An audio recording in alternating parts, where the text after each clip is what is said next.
Jesus, my Savior. Lord, there is none like you. All of my days, I want to praise the wonders of your mighty love.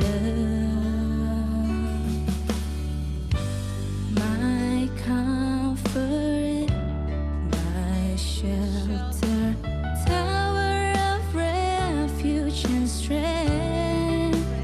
Let every breath, all that I am, never cease to worship you. Shout to the Lord, all the earth, let us sing. Power and majesty, praise to the King. Mountains bow down and the seas will roar at the sound of your name. I'll sing for joy at the work of your hands. Forever I love you, forever I stay. Nothing compares to the promise I have in you. Oh my Jesus, Yesusku, Yesusku, penyelamatku, tiada yang seperti Engkau. Setiap hari ku memuji keajaiban kasih-Mu. Allah penghibur Penghibur, hidup, pelindung, menara kekuatan. Biarlah semua yang bernafas tak berhenti menyembah-Mu, Tuhan. nyanyi dan bersoraklah bagi Dia. Pujian, hormat, kuasa bagi Raja. Gunung tunduk, laut bergelora, mendengar nama-Mu. Bersuka Ku bersuka atas perbuatan-Mu. Selamanya ku kasihi Engkau Tuhan. Tiada janji seperti yang ada padamu. tiada janji yang seperti Engkau Tuhan. Oh, oh, Yesus, Yesus. Oh,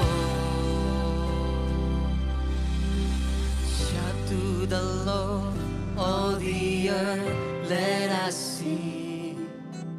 Power and majesty, praise to the King. Mountains bow down and the seas will roar at the sound of your names. I sing for joy at the world of your hands.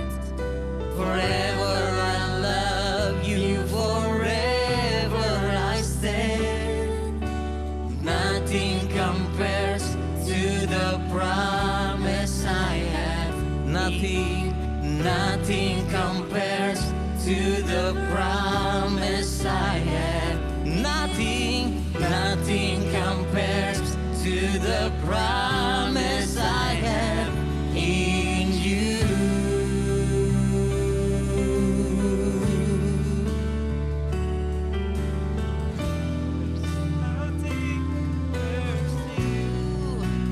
that could not hold you. The veiled doors before you. Silence the boast of sin and grave. The heavens are roaring, the praise of your glory. For you are raised to life again. You have no rival, you have no equal. Now and forever, God, you reign. Yours is the kingdom, yours is the glory, yours is the name above all names. What a powerful name it is. Come on, what a powerful name it is.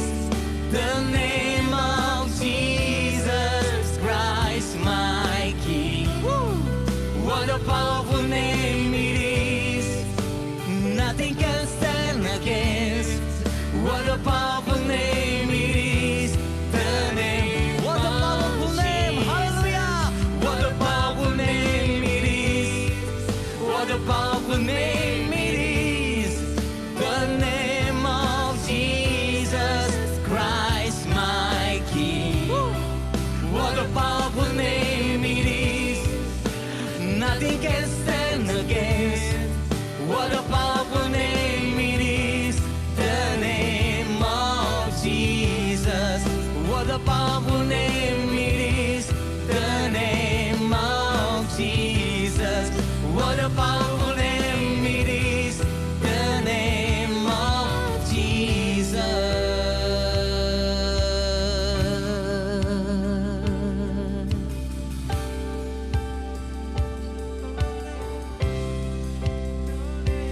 How great is our God. Sing with me, how great is our God. And all we sing, how great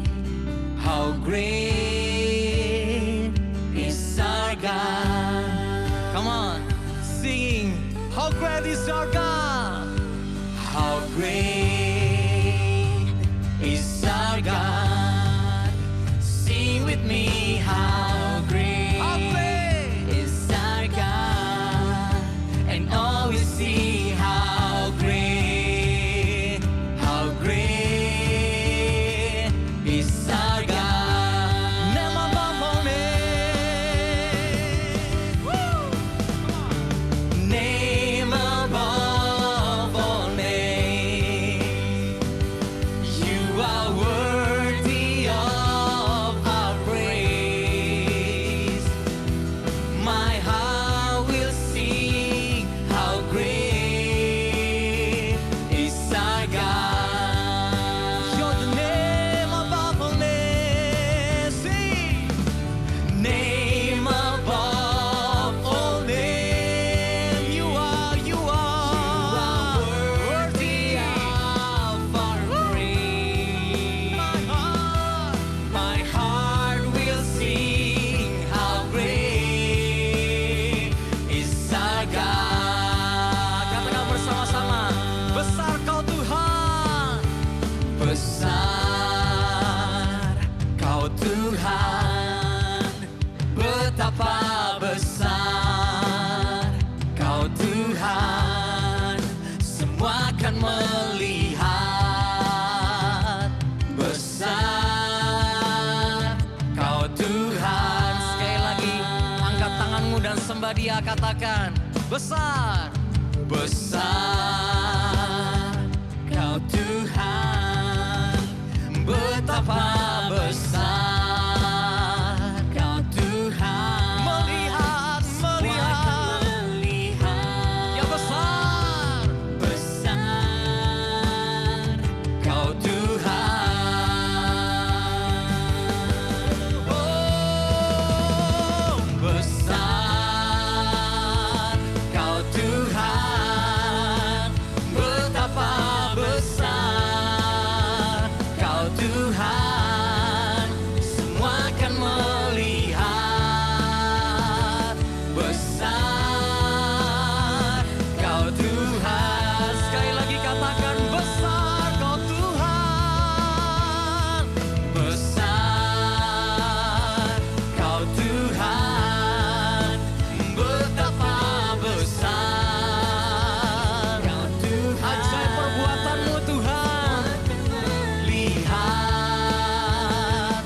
besar Kau Tuhan. Semua akan melihat, semua akan melihat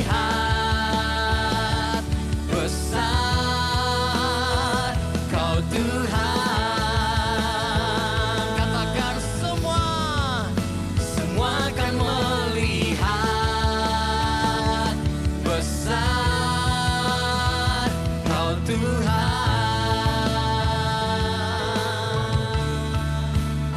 Come on. Nyanyi dan bersoraklah bagi Dia, pujian, hormat, kuasa bagi Raja.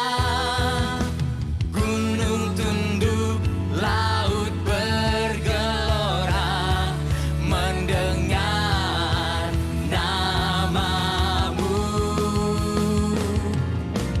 Ku bersuka atas perbuatanmu, selamanya ku kasihi Engkau Tuhan.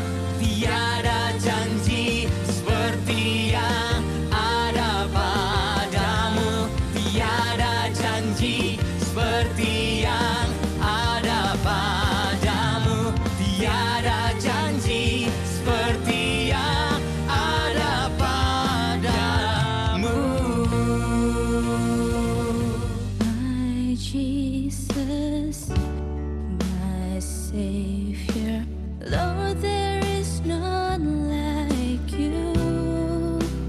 All of my days, I want to praise the wonders of your mighty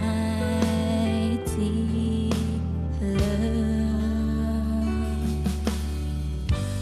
My comfort, my shelter, tower of refuge and strength.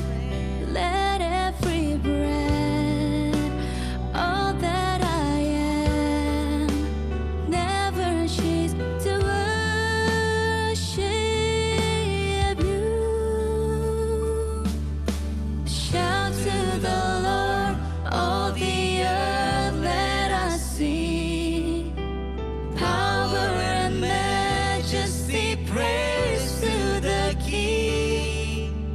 Mountains bow down and the seas will roar at the sound of your name. I'll sing for joy at the work of your hands.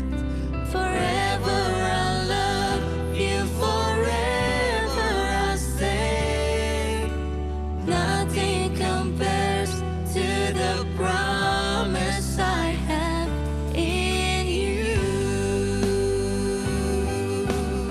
Oh my Jesus, Yesusku,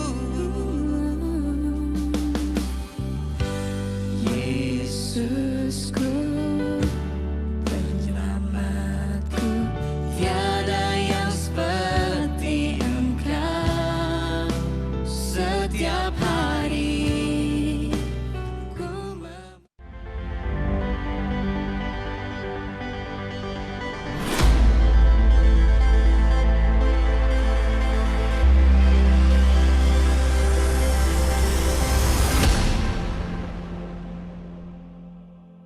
Shalom, puji Tuhan. Selamat sore kepada Bapak Ibu sekalian, para peserta webinar MDC Family, edisi 21 Maret 2021. Saya berdoa supaya sore hari ini Bapak Ibu bisa bersama-sama dan antusias bersukacita bersama-sama dengan kami untuk mengikuti webinar dengan judul atau topik bahasa cinta yang akan saya pandu ya. Dan pembicara kita hari ini, beliau Pastor Jose Carol dan Ibu Hana Carol. Ya, kita sudah tunggu-tunggu webinar ini ya. Pasti Bapak Ibu juga sudah menantikan. Gitu ya. Saya akan memulai webinar ini dengan membacakan satu caption dari satu video YouTube, ya, yang cukup menarik karena YouTube video ini dimunculkan tepat pada tanggal 14 Februari 2021. Saya akan bacakan. Saat itu, seluruh dunia sedang berada dalam musim yang cukup berat dalam pandemi COVID-19. Situasi ini juga ternyata berdampak pada banyak pasangan, baik yang masih di tahap berpacaran, hingga berdampak pada keharmonisan dalam rumah tangga. Melalui lagu Only You, yang saya tulis dan melodi indah dari Andi Rianto untuk semua pasangan, baik dalam masa berpacaran, hingga pernikahan yang sedang melalui masa-masa sulit, kembali mengingat bahwa cinta bukan hanya sekedar perasaan dan emosi, melainkan sebuah keputusan, komitmen, dan pilihan. Semoga lagu Only You ini ya menjadi berkat juga buat Bapak Ibu sekalian dimanapun tempat berada. Dan bahasa cinta, ya satu tema yang diangkat oleh MDC Family Ministry hari ini, semoga bisa menjawab juga kebutuhan Bapak Ibu sekalian di rumah. Saya akan menyapa terlebih dahulu kepada semua peserta, ya. Bapak Ibu, sebelumnya webinar ini disponsori oleh GKPB Masa Depan Cerah Surabaya, Sekolah Masa Depan Cerah, CHB Center, dan juga Shine Ladies Fellowship. Saya menyapa buat Bapak Ibu yang ada di Surabaya, karena pesertanya paling banyak dari Surabaya nih Bapak Ibu, ya. Kemudian ada dari Sidoarjo, Bandung, Bekasi, Gresik, Jakarta, Kediri, Madiun, Malang, Purbalingga, Purwakarta, Purwokerto, Salatiga, Semarang, Solo, Tangerang, Tuban, dan Tulungagung. Dari luar pulau Jawa juga ada dari Pontianak, dari Sorong, dari Tobelo, ya Halmahera Utara, dari Maluku nih Bapak Ibu, ya Kepulauan Maluku.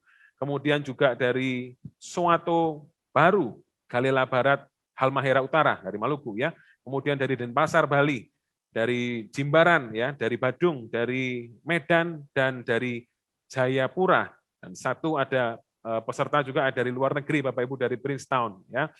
Bapak Ibu dipersilahkan untuk mengirimkan pertanyaan, ya, dan sharingnya, silahkan perihal topik hari ini bahasa cinta melalui kolom Q&A di dalam layar Bapak Ibu masing-masing.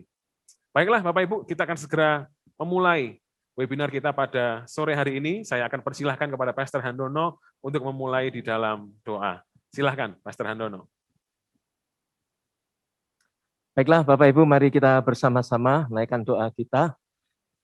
Bapa dalam surga, kami sungguh mengucap syukur untuk rahmat anugerah Tuhan yang senantiasa mengawal kehidupan kami. Kami berterima kasih untuk kesempatan yang sangat berharga pada sore hari ini kami boleh bergabung di dalam webinar keluarga dengan tema bahasa cinta. Kami sadar Tuhan, kami tahu banyak tentang kasih, tetapi kami juga mau belajar untuk mempraktekkan kasih itu kepada orang-orang yang dekat dengan kami, orang-orang di sekitar kami, khususnya keluarga kami. Terima kasih, kami sadar betul bahwa kasih itu bukan teori tetapi praktek.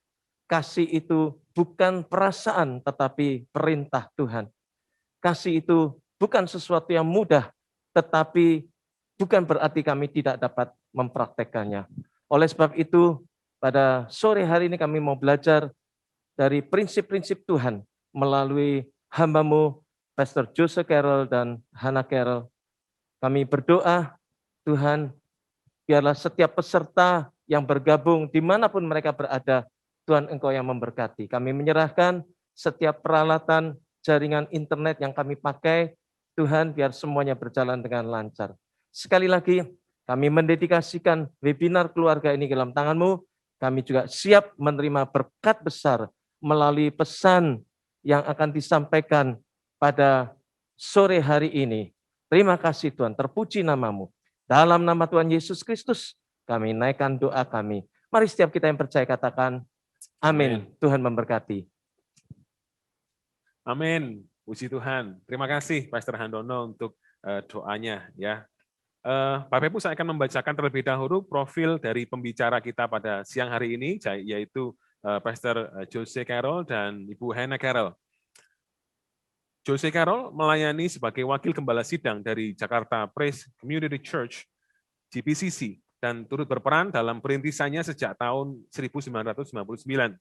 Sebagai seorang pemimpin dan komunikator, Jose dikenal dengan kepribadiannya yang ramah.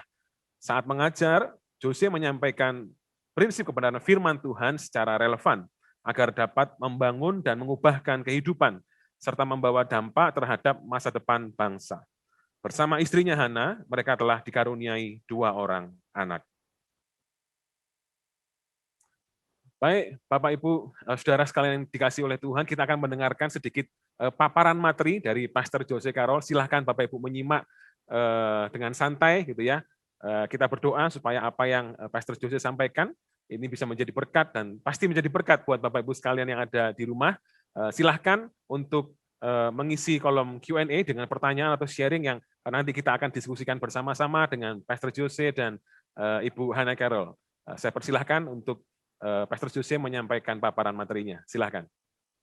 Shalom kepada seluruh semua teman-teman yang dikasihi Tuhan di MDC Surabaya. Apa kabar? Ya, saya Jose Carroll dan saya senang sekali punya kesempatan untuk berbagi dengan saudara pada hari ini dalam tema yang kita akan bahas tentang bahasa cinta.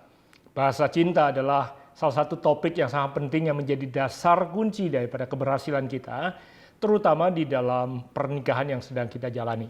Nah, apa yang saya ingin bagikan pada saudara adalah dasar daripada apa yang nanti mungkin akan menjadi acuan pada saat nanti di sesi berikutnya kita akan bertanya jawab. Kalau ada di antara saudara yang ingin bertanya, pada saat itu saya akan minta istri saya, Hana, untuk ikut membantu saya untuk menjawab pertanyaan-pertanyaan yang datang daripada saudara berkaitan dengan komunikasi yang saudara jalin bersama dengan pasangan saudara, termasuk kesulitan-kesulitan yang kita hadapi dalam berkomunikasi, terutama bahasa yang kita pakai untuk berkomunikasi.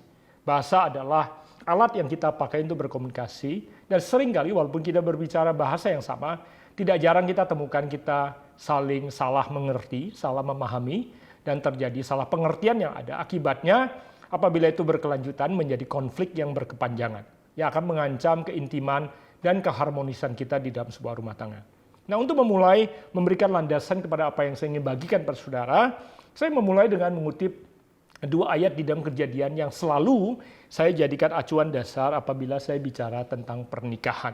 Mungkin saudara juga pernah mendengar saya membagikan kedua ayat ini, tapi izinkan saya mengulangnya apabila saudara pernah mendengarkannya.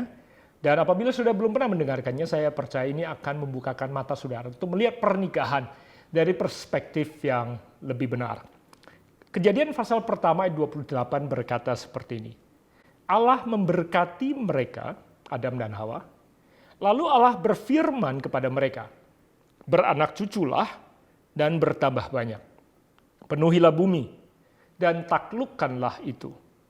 Berkuasalah atas ikan-ikan di laut dan burung-burung di udara dan atas segala binatang yang merayap di bumi. Itu Kejadian pasal pertama ayat 28. Satu ayat lagi, kemudian saya akan menjelaskan sedikit. Kejadian 2 ayat ke-24 berbunyi seperti ini. Sebab itu seorang laki-laki akan meninggalkan ayahnya dan ibunya dan bersatu dengan istrinya sehingga keduanya menjadi satu daging. Dari kedua ayat yang kita baca, saya temukan bahwa ada 2 tugas utama yang Allah percayakan pada manusia pada saat manusia diciptakan dan ditempatkan di muka bumi ini. Yang pertama adalah untuk memenuhi bumi, itu tugas dan panggilan yang pertama. Yang kedua adalah untuk menguasai, mengelola, dan menaklukkan bumi. Jadi ada 2 tugas yang Tuhan percayakan pada manusia pada saat manusia ditempatkan. Selain memenuhi, yaitu menguasai, mengelolanya, dan menaklukkan kehidupan yang ada di bumi. Jadi untuk itu, Tuhan memberikan pada manusia sebuah institusi yang bernama keluarga. Untuk manusia dapat mengemban kedua tugas utama tersebut, keluarga diberikan oleh Tuhan kepada kita, dan keluarga diawali dengan perjalanan yang namanya pernikahan yang diberkati oleh Tuhan. Sebabnya dikatakan Tuhan memberkati manusia itu. Dikatakan sebab itu seorang laki-laki dan seorang perempuan akan meninggalkan kedua orang tuanya dan kemudian bersatu. Dikatakan mereka pertama-tama akan bersatu dan kemudian mereka akan menjadi satu. Jadi pernikahan adalah awal dari upaya manusia untuk memenuhi panggilannya. Manusia tidak diberikan Tuhan perusahaan untuk memenuhi panggilan Tuhan mengelola bumi ini. Tapi keluarga, family. Di dalam keluargalah kita membentuk dan membangun semua yang kita butuhkan untuk memenuhi dan untuk menaklukkan bumi. Nah itu sebabnya untuk dapat melakukan ini dan memenuhi panggilan ini, dikatakan 2 manusia harus bersatu dan menjadi satu. Ada dua kata kunci di sini yang saudara harus garis bawahi. Dikatakan dua manusia ini harus bersatu dan menjadi satu. Hari pernikahan kita adalah hari pertama di mana kita bersatu. Tetapi menjadi satu membutuhkan perjalanan seumur hidup kita untuk kita dua menjadi satu. Nah, untuk memenuhi bumi, cukup dua tubuh menjadi satu. Sejak bulan madu kita dua tubuh diberkati Tuhan untuk menjadi satu. Apabila dua tubuh menjadi satu, maka bumi berpotensi untuk menjadi penuh. Karena dua tubuh menjadi satu. Tapi saudara dapat memahami bahwa untuk manusia dapat menaklukkan bumi, supaya anak-anak keturunan manusia punya kehidupan yang dapat menaklukkan bumi, dibutuhkan bukan hanya dua orang tua atau dua individu yang bersatu tubuh saja, tetapi mereka harus menjadi satu, supaya anak-anak mereka dapat menjadi generasi yang perkasa, yang dapat menaklukkan bumi. Dibutuhkan bukan hanya dua tubuh menjadi satu, dibutuhkan dua jiwa untuk menjadi satu, untuk dua roh menjadi satu. Alkitab dan Perjanjian Baru menyebutkan sebagai satu pikir. Paulus katakan, hendaklah kamu satu pikir, satu jiwa, satu perasaan, satu tujuan. Itu bicara tentang bagaimana kita dua menjadi satu. Saya temukan dalam kehidupan pelayanan saya, justru tantangan kita adalah menjadi satu. Bukan hanya awalnya waktu kita bersatu. Banyak di antara kita saling jatuh cinta dan kita bersatu dan diawali dengan pernikahan yang luar biasa. Tetapi dua badan yang menjadi satu. Bahkan dua kepala yang menempel di atas satu bantal. Tidur bersama di dalam satu ranjang. Di sebuah kamar yang satu. Tinggal di rumah yang satu bertahun-tahun. Tidak selalu menjamin akan menjadikan kita dua individu menjadi satu. Walaupun tidur bersama, tidak membuat kita satu pikir. Seringkali makan bersama saja, tidak membuat kita satu rasa, satu jiwa, satu pikiran, dan satu tujuan. Nah, itu sebabnya kunci untuk keberhasilan kita dalam kehidupan kita ada di balik kita menjadi satu dengan pasangan kita. Karena di sini letak kuncinya, musuh kita, iblis juga tahu, apabila dia dapat menghalangi kita menjadi satu, maka dia dapat menghalangi rencana dan kuasa Tuhan untuk bekerja dalam kehidupan kita, sehingga kita punya keturunan dan anak-anak yang dapat dan mampu menaklukkan bumi. Itu sebabnya apa yang kita akan bicarakan pada hari ini atau sebentar lagi, selain kita bicara tentang bahasa kita yang berbeda-beda dalam mengartikulasikan cinta, kasih, maksud, dan tujuan. Saya ingin fokuskan kita berpikir pada saat kita belajar tentang bahasa kita yang berbeda-beda, fokus kepada bagaimana kita untuk menjadi satu. Nah, bagaimana kita menjadi satu? Ada 3 hal yang harus kita pikirkan atau kita pertimbangkan. Yang pertama adalah untuk kita bisa satu pikir, maka kita harus mampu untuk bertukar pikiran. Kunci yang pertama untuk kita menjadi satu adalah mampu dan fasih dalam bertukar pikiran. Saya temukan bahwa tinggal satu rumah besar di kota yang sama, punya hobi yang sama, punya kesukaan yang sama, tidak selalu membuat kita mampu menyatukan pikiran kita. Kadang-kala kita punya latar belakang kehidupan yang berbeda, menyebabkan kita punya sudut pandang dan kebiasaan berpikir yang berbeda. Saya temukan ada banyak orang yang punya pergumulan untuk bisa bersatu di dalam pola pikir mereka. Ada banyak yang bahkan berkata, walaupun saya tinggal sama dia sudah 35 tahun tidur satu bantal, tapi semakin lama saya berjalan dengan dia, semakin saya tidak tahu apa yang ada di pikirannya. Semakin saya tidak tahu lagi apa yang ada di dalam benaknya. Walaupun kita tinggal bersama, tapi itu kemudian membuat kita justru merasa jarak itu semakin lama semakin besar. Perspektif kita beda. Kita melihat satu kejadian, kita punya pendapat yang berbeda. Kita punya interpretasi berbeda. Belum lagi kita punya kemampuan artikulasi fakta yang berbeda-beda. Nah, itu sebabnya salah satu kunci dalam keberhasilan kita untuk menjadi satu, untuk bisa mampu mengartikulasikan apa yang kita lihat. Apalagi kejadian yang kita lihat, sesuatu yang kita alami, tidak dialami dan dilihat langsung oleh pasangan kita. Kemampuan kita untuk kemudian menyampaikannya, perspektif kita, dengan bahasa dan kemampuan pasangan kita untuk melihatnya, yang menyatukan dan menjanjikan seberapa jauh kita bisa menjadi satu dalam pikiran kita.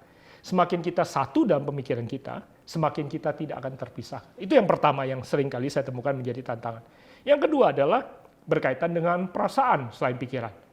Karena untuk berbagi pikiran aja penuh tantangan, apalagi berbagi perasaan. Saudara, seringkali kita tidak merasa dekat dengan pasangan kita karena kita tidak merasa yakin bahwa pasangan kita mengerti apa yang kita rasakan. Mazmur 139 berkata seperti ini untuk pemimpin biduan Mazmur Daud. Tuhan, Kau menyelidiki dan mengenal aku. Engkau mengetahui kalau aku duduk atau berdiri. Kau mengerti pikiranku dari jauh. Kau memeriksa aku. Kalau aku berjalan dan berbaring, segala jalanku Kau maklumi. Sebab sebelum lidahku mengeluarkan perkataan sesungguhnya, semuanya telah Kau ketahui ya Tuhan. Dari belakang dan dari depan Kau mengurung aku, dan Kau menaruh tangan-Mu ke atasku. Terlalu ajaib bagiku pengetahuan itu. Terlalu tinggi, tidak sanggup aku mencapainya. Kemana aku akan pergi, atau kemana aku dapat pergi menjauhi roh-Mu, kemana aku dapat lari dari hadapan-Mu. Di sini dikatakan bahwa pemazmur menjelaskan bagaimana dia merasa Tuhan dekat sekali dengan dia. Sebelum dia melakukan apa-apa, Tuhan sudah tahu keberadaan dia. Tuhan mengerti pikirannya. Sebelum dia menjelaskan apa yang dia pikirkan, Tuhan sudah tahu. Tuhan Maha tahu akan ada apa yang ada dalam pikirannya. Sebelum dia berbuat apa-apa, Tuhan sudah memaklumi. Dikatakan Tuhan memeriksa sebelum dia berjalan, sebelum dia berbaring, semua jalannya Tuhan maklum. Bahkan dikatakan sebelum lidahnya mengeluarkan perkataan, semuanya juga Tuhan sudah mengerti. Nah, memang kan sangat mudah karena Tuhan adalah Tuhan yang Maha tahu dan Tuhan Maha mengerti perasaan kita. Pertanyaannya adalah, pasangan kita seperti itukah? Masalahnya adalah pasangan kita bukan Tuhan. Itu adalah tantangan yang sering kali kita hadapi untuk mengungkapkan apa yang kita rasakan. Tapi prinsip kuncinya adalah kita selalu merasakan dekat dengan orang yang kita yakini, mengerti apa yang kita pikirkan, dan tidak sulit untuk menjelaskan apa yang kita inginkan atau kita maksudkan. Demikian juga pada saat kita merasa pribadi tersebut mengerti dan memaklumi dan memahami perasaan kita. Sebelum kita berkata-kata, dia sudah mengerti.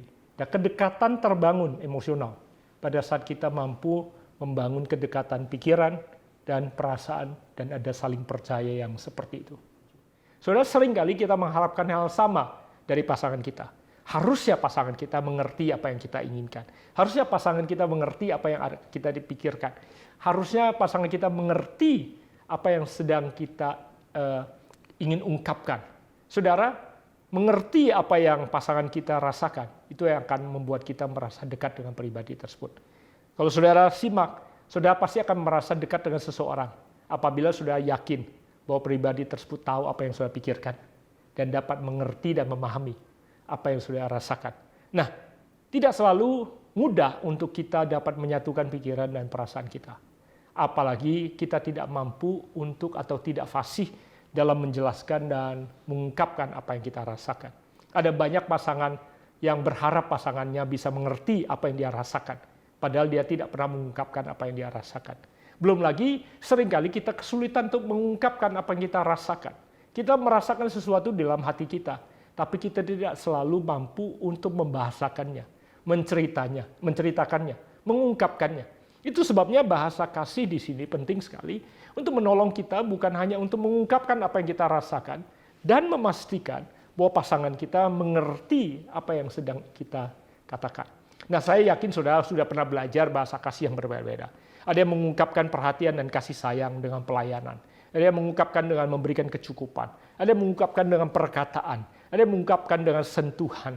Ada bahasa kasih yang berbeda-beda. Ada yang mengungkapkannya dengan memberikan hadiah.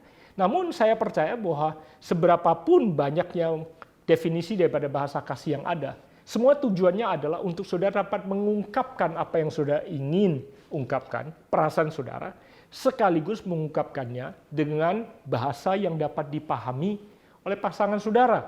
Nah, itu sebabnya belajar hanya bahasa kasih saja tanpa mengerti bagaimana menganalisa apakah apa yang kita ungkapkan itu dimengerti dan dipahami oleh pasangan kita, juga tidak akan membebaskan kita dari konflik yang sering kali terjadi. Nah, saya temukan dalam pernikahan saya sendiri untuk dapat berbagi perasaan. Seringkali saya bukan hanya dapat mengungkapkannya dari sudut pandang saya. Saya harus mampu untuk berdiri di posisi istri saya untuk dapat bisa merasakan apa yang dia rasakan. Karena seringkali saya hanya berusaha mengungkapkan apa yang saya rasakan dari perspektif saya sebagai seorang laki-laki. Itu sebabnya dibutuhkan kedewasaan untuk memampukan kita untuk punya kemampuan untuk berpindah posisi, melihat itu dari perspektif orang lain, terutama dari pasangan kita, istri kita, atau suami kita. Kita perlu kerendahan hati untuk berpekah dalam berempati terhadap apa yang pasangan kita rasakan. Selain itu, saya rasa perlu kepercayaan yang dibangun di antara kita. Tanpa rasa percaya, seberapapun kita terbuka dalam mengungkapkan perasaan, seringkali yang terjadi bukannya empati dan saling tenggang rasa, malah yang terjadi adalah konflik, karena kemudian itu memicu argumentasi yang lebih jauh. Pada saat dua individu kemudian berusaha mempertahankan perspektif mereka, tidak jarang kita temukan kita berakhir dengan perdebatan dan bahkan tidak jarang kita mengakhirinya dengan keributan yang besar. Jadi di sini tantangannya, mampukah saudara bertukar pikiran dengan bahasa yang saudara kuasai dan saudara mengerti, yang saudara tahu akan dipahami dan dimengerti oleh pasangan saudara? Mampukah saudara berbagi perasaan saudara karena saudara mengerti bagaimana mengungkapkan perasaan saudara dan memastikan bahwa itu diterima dan dimengerti oleh pasangan saudara? Kemudian yang terakhir, bagaimana kita menyatukan tujuan, bagaimana kita membangun kesepakatan. Diperlukan kepercayaan diri, diperlukan saling percaya, diperlukan saling menghormati, juga diperlukan campur tangan Tuhan di sini. Pada saat kita sepakat, dua individu ini sepakat, Alkitab berkata apa saja yang mereka minta sebenarnya akan dikabulkan oleh Tuhan. Jadi sekali lagi, memerlukan satu kemampuan untuk berkomunikasi bagi kita semua apabila kita ingin berbagi pikiran atau bertukar pikiran dengan sehat. Diperlukan kedewasaan untuk kita saling mengerti, bukan hanya untuk mengungkapkan apa yang kita ingin ungkapkan, tetapi untuk mengerti dan berempati kepada apa yang pasangan kita sedang jelaskan. Diperlukan kerendahan hati untuk kadangkala kita mengalah daripada apa yang kita inginkan, untuk kemudian bersatu, bersepakat dengan apa yang kita yakini Tuhan percayakan pada kita sebagai pasangan, yang mungkin ide awalnya datang dari pasangan kita. Itu sebabnya mengapa tema kita hari ini tentang bahasa kasih, karena disinilah letaknya komunikasi kita. Karena banyak sekali kita terbatas dalam berkomunikasi, akibatnya kita tidak mampu untuk membangun kesepakatan, bersatu dan menjadi satu. Dan disinilah letak daripada kunci keberhasilan kita di dalam pernikahan. Nah, komunikasi adalah keahlian yang harus dilatih, skill. Karena bahasa itu adalah sesuatu yang kita latih. Kita semua berbahasa Indonesia, tapi saudara tahu bahwa tidak semua kita fasih dalam mengartikulasikan apa yang kita mau jelaskan. Sudah sering kita di gereja atau di dalam komsel kita, pada saat seseorang diberikan kesempatan untuk bicara, apa yang dia ingin ungkapkan tidak selalu bisa disampaikan dengan bahasa yang mudah dimengerti, secara langsung dan tepat sasaran. Nah, itu sebabnya bahasa adalah sesuatu yang memang harus kita latih. Demikian juga dalam pernikahan kita. Apabila kita tidak melatih bagaimana kita bisa bertukar pikiran dengan sehat, menjelaskan apa kita inginkan dengan baik, kemudian menguji apakah apa yang kita katakan tadi dimengerti oleh pasangan kita. Ini terjadi dua sisi, maka banyak sekali terjadi salah paham yang kemudian mengakibatkan konflik. Nah, dalam pernikahan saya temukan bahwa pada saat komunikasi tidak berjalan dengan baik, maka miskomunikasi terjadi. Karena apa yang disampaikan tidak merupakan apa yang diterima. Apa yang coba dijelaskan tidak merupakan apa yang dipahami. Miskomunikasi. Tahukah saudara bahwa anjing dan kucing tidak dilahirkan bermusuhan? Mereka bermusuhan karena miskomunikasi. Saya dikasih tahu bahwa anjing kalau senang, ekornya naik ke atas. Sementara kucing kalau senang, ekornya masuk di sela kakinya. Sebaliknya, pada saat seekor kucing sedang marah, ekornya naik ke atas.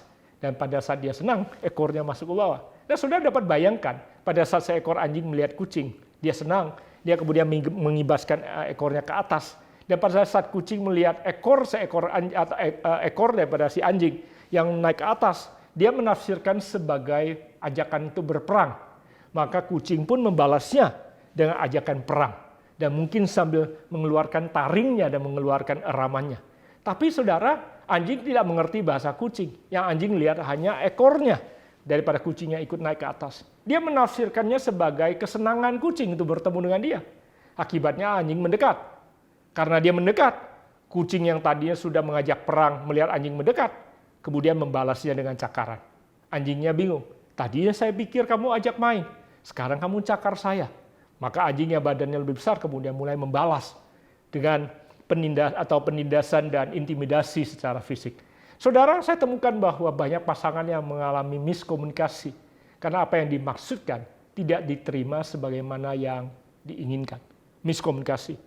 Akibatnya misunderstanding terjadi, salah paham terjadi. Seringkali miskomunikasi dan misunderstanding menjadi akar permasalahan dari banyak hubungan, termasuk di dalam pernikahan.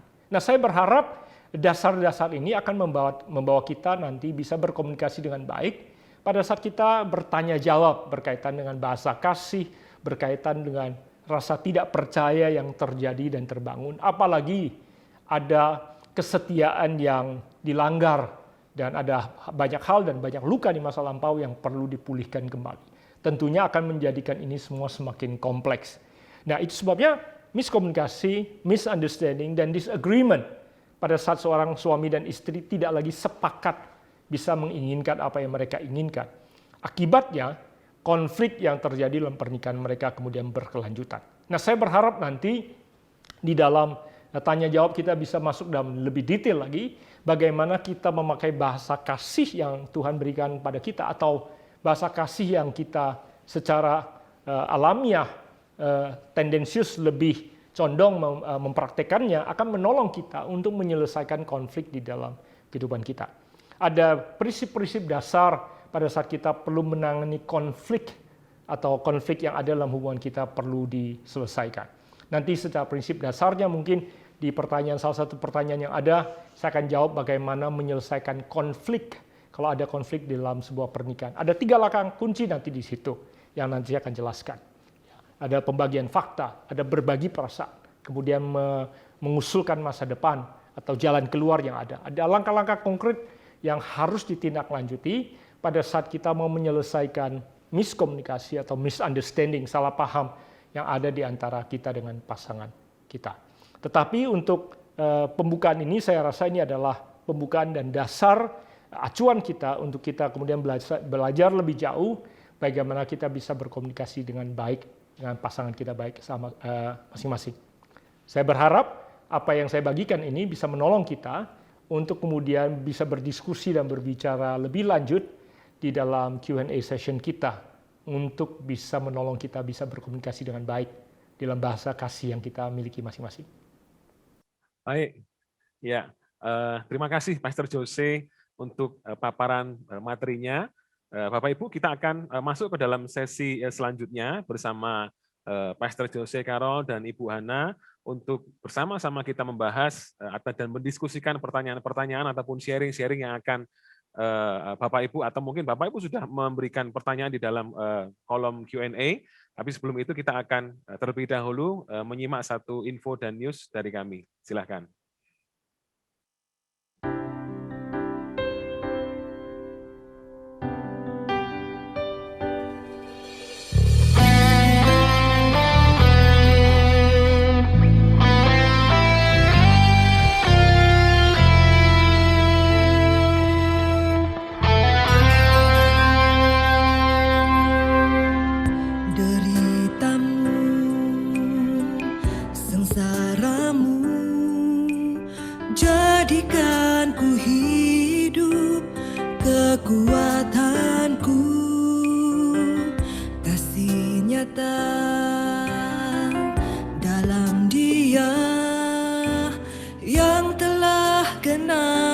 Firman-Nya mati untuk selamatkan jiwaku. Karya salib Tuhan mengubahkan, membenarkanku karena kasih.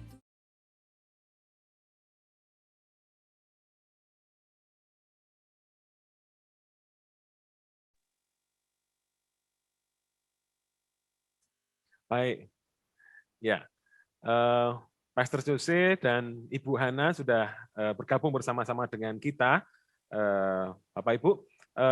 Selamat sore, Pastor Jose dan Bu Hana. Selamat sore. Selamat sore semua.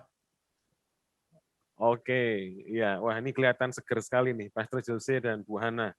Ya, Terima dilengkapi dengan bunga-bunga yang ada di belakangnya, makin kelihatan segar nih, Pastor Bu Hana. Oke, ya, kita masuk dalam sesi tanya jawab, Pastor Jose dan Bu Hana. Saya akan memulai dengan pertanyaan yang pertama, ya. Ini soal judul daripada topik kita atau judul dari webinar kita pada sore hari ini, yaitu bahasa kasih, gitu ya. Pertanyaannya ada begini, ya. Jadi dalam frase bahasa kasih itu ada kata kasih di situ, ya. Yang artinya pada saat kita sedang berbahasa atau sedang berkomunikasi selalu didasari dengan kasih, tentunya seperti itu. Nah, artinya kasih yang jadi dasar di dalam hubungan. Nah, bagaimana kalau fuel ini atau bahan bakar atau kasih ini itu dalam hubungan mulai menipis, gitu ya. Mungkin ini ada konflik atau just simply karena mungkin udah mulai dalam tanda kutip bosan ya, Pastor, mengasihi ya, tidak ada sparkle-nya lagi. Jadi tidak ada percikan-percikan romantikanya lagi, dan kemudian kita mulai enggan bersikap manis, atau mungkin sudah terlanjur menumpuk nih kecewa sama pasangannya gitu, Pastor. Dan itu sudah jadi satu hal yang biasa. Nah, bagaimana hal ini kita menyikapinya, Pastor? Bu Hana, silakan. Di dalam pertanyaan ini sebenarnya ada dua hal mendasar yang perlu kita sadari. Saya coba bedah ini dengan secepatnya dan sesederhana mungkin supaya waktu yang ada bisa dipakai untuk informasi atau menjawab pertanyaan lain. Yang pertama adalah soal kata bahasa kasih. Tadi yang Bapak katakan itu berkaitan dengan kata kasih yang menjadi motivasi daripada kita berkomunikasi. Betul, ada kata kasih di situ. Tapi saya akan bahas tentang kasih ini di bagian kedua daripada jawaban saya.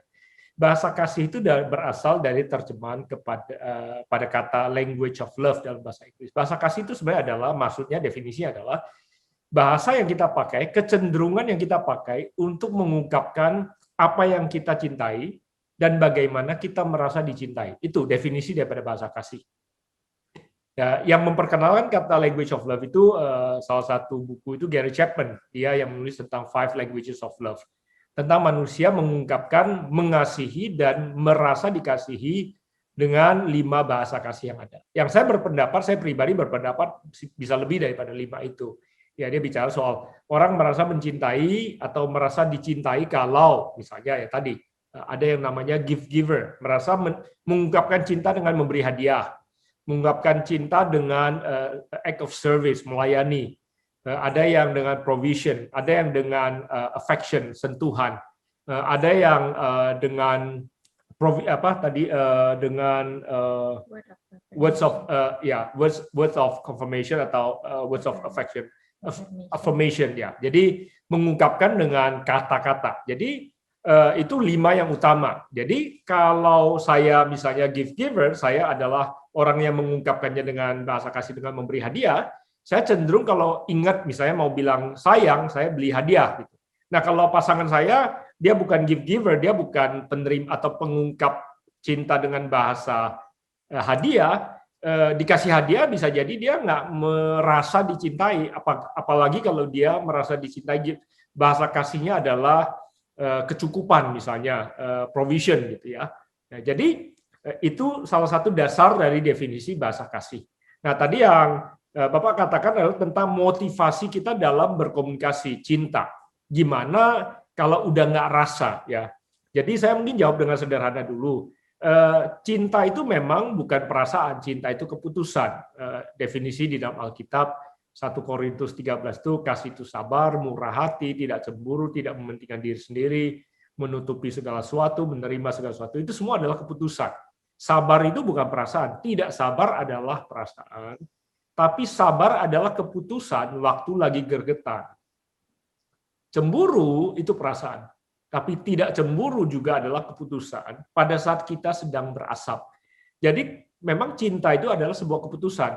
Keputusan untuk mencintai tanpa syarat, apalagi kalau itu agape. Ya. Jadi cinta adalah sebuah keputusan. Nah, banyak sekali orang berasa, ya saya ini udah nggak rasa. Ya. Jadi ya kalau perasaan itu ya memang harus diperbaharui, harus dikerjakan. Kalau tidak dikerjakan, ya tentunya perasaan itu tidak akan terpelihara karena kita sangat tergantung kepada keadaan dan kondisi kehidupan yang kemudian mengombang-ambingkan perasaan kita. Itu yang pertama. Nah, nanti mungkin di pertanyaan-pertanyaan berikutnya saya akan perdalam soal hal ini atau mungkin kalau Hana mau nambahkan. Tetapi sebelum saya kembalikan untuk melanjutkan pertanyaan berikutnya, lawan kata daripada cinta itu bukan lagi tidak cinta sebenarnya. Banyak orang bilang aku ini udah benci sama pasanganku gitu ya.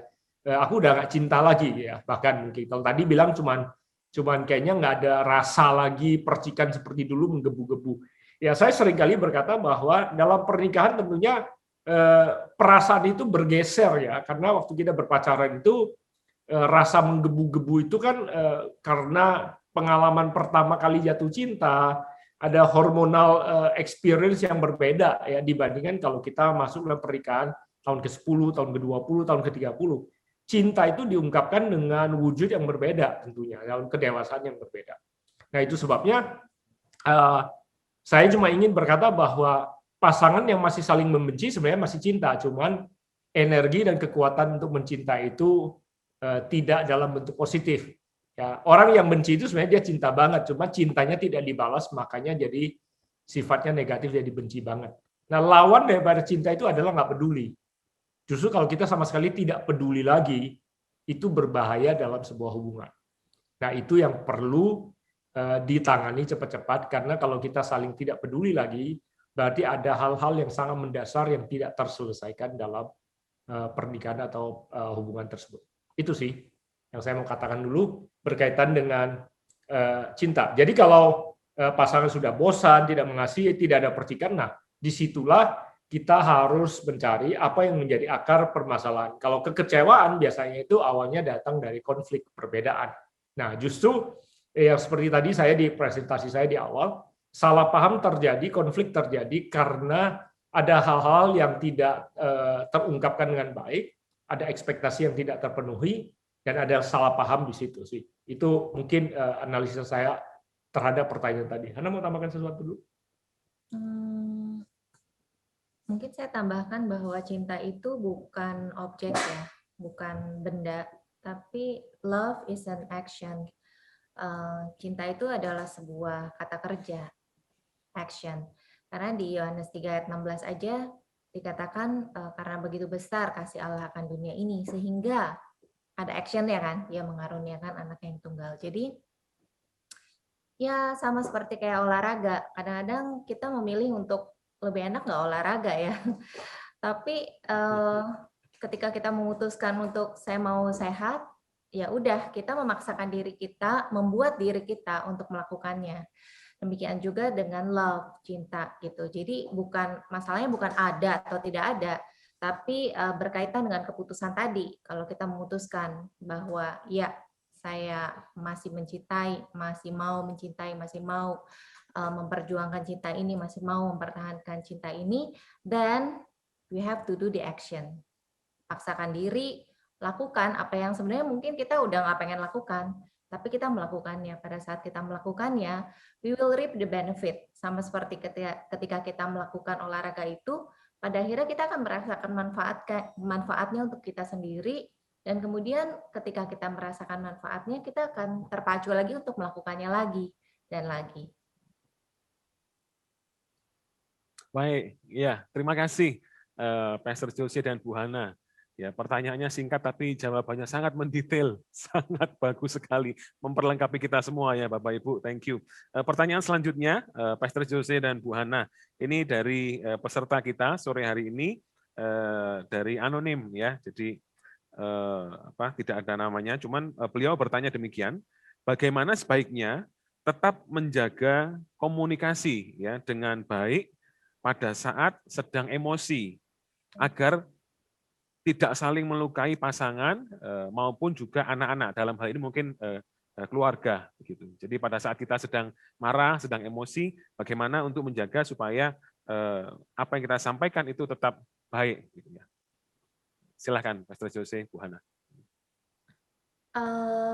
Ini berkaitan dengan culture komunikasi di dalam keluarga ya. Kalau kami tidak pernah membiasakan atau kami selalu membiasakan bahwa nomor satu kami nggak akan berantem atau ribut ya di depan anak-anak gitu. Mau itu perang kata-kata ataupun perang dingin gitu ya, itu nomor satu yang kami lakukan gitu.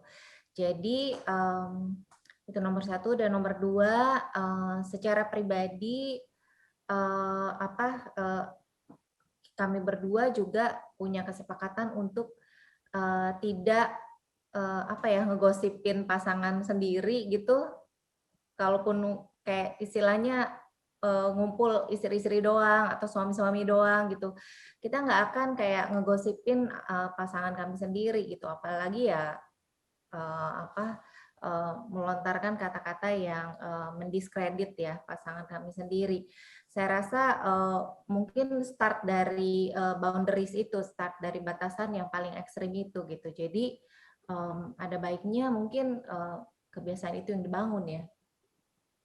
Ya, konflik itu bisa terakumulasi ya.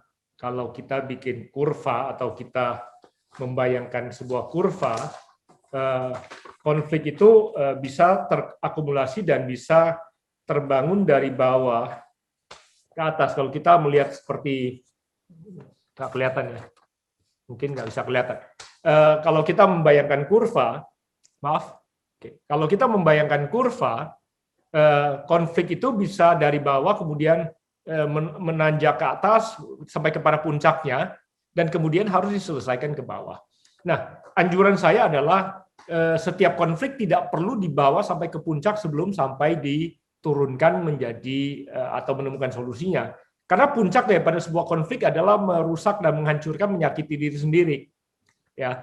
Jadi konfliknya diawali dari perbedaan. Setiap konflik diawali dari perbedaan pendapat, perbedaan pikiran, ya.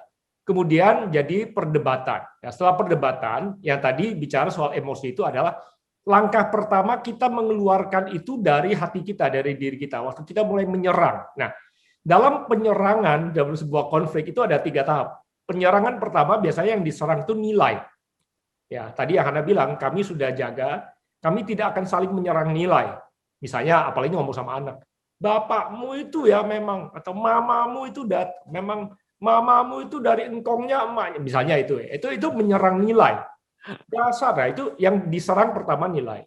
Yang kedua, setelah diserang nilai nggak cukup, yang dirusak itu barang biasanya.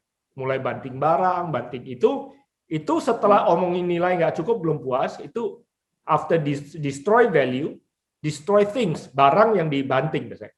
Nah, kalau itu juga sudah tidak cukup, itu bakal yang disakiti adalah orangnya. Jadi mulai pukul dan lain sebagainya. Nah, kalau itu sampai juga nggak berhenti, yang kita sakiti adalah diri kita sendiri. Itu puncak daripada setiap konflik. Nah, konflik itu harus diselesaikan dengan apa? Ya, gencatan senjata dulu. Nah, makanya tadi kalau pertanyaannya adalah, kalau kita emosi apa yang harus dilakukan? Menahan diri, karena semua yang di atas ini tidak akan menyelesaikan akar masalah. Konflik hanya akan diselesaikan pada saat dua pribadi yang sedang berdebat ini, ya kan ada konflik, ya sedang berdebat ini, yang sedang emosi ini, menenangkan diri, nah baru kemudian menyelesaikannya dengan ya tadi yang saya sudah kasihin di dalam presentasi di awal. Setiap konflik itu harus melewati 3 langkah untuk kemudian bisa selesai. Yang pertama adalah bicara soal fakta. Kenapa sih? Apa yang sedang terjadi fakta? Ya, kalau sudah catat dulu fakta, facts. Kedua adalah feelings, karena bahasa Inggris lebih gampang karena semuanya pakai huruf F. Facts, kedua feeling, nanti saya kasih contoh, feelings, perasaan. Terus yang ketiga adalah harus menemukan jalan keluar, future, masa depannya gimana, ke depannya gimana. Setiap perbedaan pendapat dan konflik harus melewati 3 fase ini sebelum saling meminta maaf atau saling bekerja sama. Setiap konflik yang coba langsung dipersatukan atau diselesaikan dengan udahlah ya, minta maaf aja, nggak selesai. Contoh, saya sering ketemu hamba Tuhan, coba menyelesaikan pasangan suami istri yang sedang berdebat atau sedang lempar-lemparan kursi ya, terus anaknya telepon pendetanya datang ini, langsung. Karena hormat sama pendetanya ya mereka berhenti lemparin botol, duduk dulu. Nah, duduk, doa dulu, doa. Setelah penyembahan 1 jam, 12 lagu, pendetanya bilang, Ya, hadirat Tuhan sudah meneduhkan. Udahlah ya, setiap pernikahan pasti ada dua-duanya salah. Udah nggak usah diomongin lagi lah, bahas panjang lebar. Yang penting hadirat Tuhan udah meneduhkan. Oke? Saling minta maaf ya. Ya, karena menghormati pendetanya, suami istrinya minta maaf. Ya, minta maaf ya Pak, tadi aku udah lempar kursi. Ya, minta maaf ya Ma, tadi aku udah nonjok di hidung. Oke, maafin. Sambil dies ya, pendetanya suruh gandengan tangan, didoain. Oke. Selesai nggak konfliknya? Belum. Karena belum diceritakan kenapa tadi apa yang terjadi di baliknya. Jadi setiap konflik itu harus melewati fase apa yang terjadi, perasaan apa yang ada di balik kejadian itu, ke depannya bagaimana. Ya. Jadi itu sih menurut kami itu yang menjadi sumber dari atau menjadi solusi daripada setiap konflik yang terjadi. Kalau lagi emosi, tahan aja, percayalah. Menahan diri itu jauh lebih baik daripada merusak dan kemudian harus diperbaiki, dan biasanya kerusakan itu jauh lebih besar daripada penyebab konflik itu pada awalnya. Baik, ya, thank you, Pastor. Kalau sudah rusak, nyesel nanti mungkin ya, ketika ada entah itu barang gitu ya, Mbak habis marah sama istrinya, yang dibanting bukan orangnya tapi handphonenya gitu ya, iPhone-nya gitu dibanting, ya. Tapi setelah iPhone-nya hancur lebur jadi menyesal, dan apapun yang dirusak juga pasti menyesal gitu ya, Pastor ya. Oke, ini salah satu. Jadi kalau ada, saya coba ulangi gitu ya, menyimpulkan jawabannya adalah ya tahan diri. Jadi tahan diri adalah salah satu buah roh juga gitu ya. Jadi penguasaan diri gitu ya. Tadi ada satu yang menarik saya, Pak Jose. Tadi Pak Jose katakan bahwa konflik tidak perlu dibawa sampai ke puncak. Nah, ini mungkin perlu dipertajam sedikit mungkin, Pastor, maksudnya gimana kira-kira supaya masuk daripada kalimat tadi, konflik ini tidak perlu dibawa ke puncak itu, wujud nyatanya mungkin seperti apa? Ya, thank you, Pastor. Silakan. Mungkin salah satu contoh konflik yang kami seperti bagaimana pasangan yang ada semua, pernikahan kami juga tidak bebas dari konflik ya, beda pendapat, beda pandangan, beda perspektif, sudut pandang kita berbeda-beda. Nah, seringkali setiap pasangan itu kalau mereka berbeda pendapat, mereka selalu cari pihak ketiga untuk membenarkan pendapat mereka untuk melawan pasangan mereka.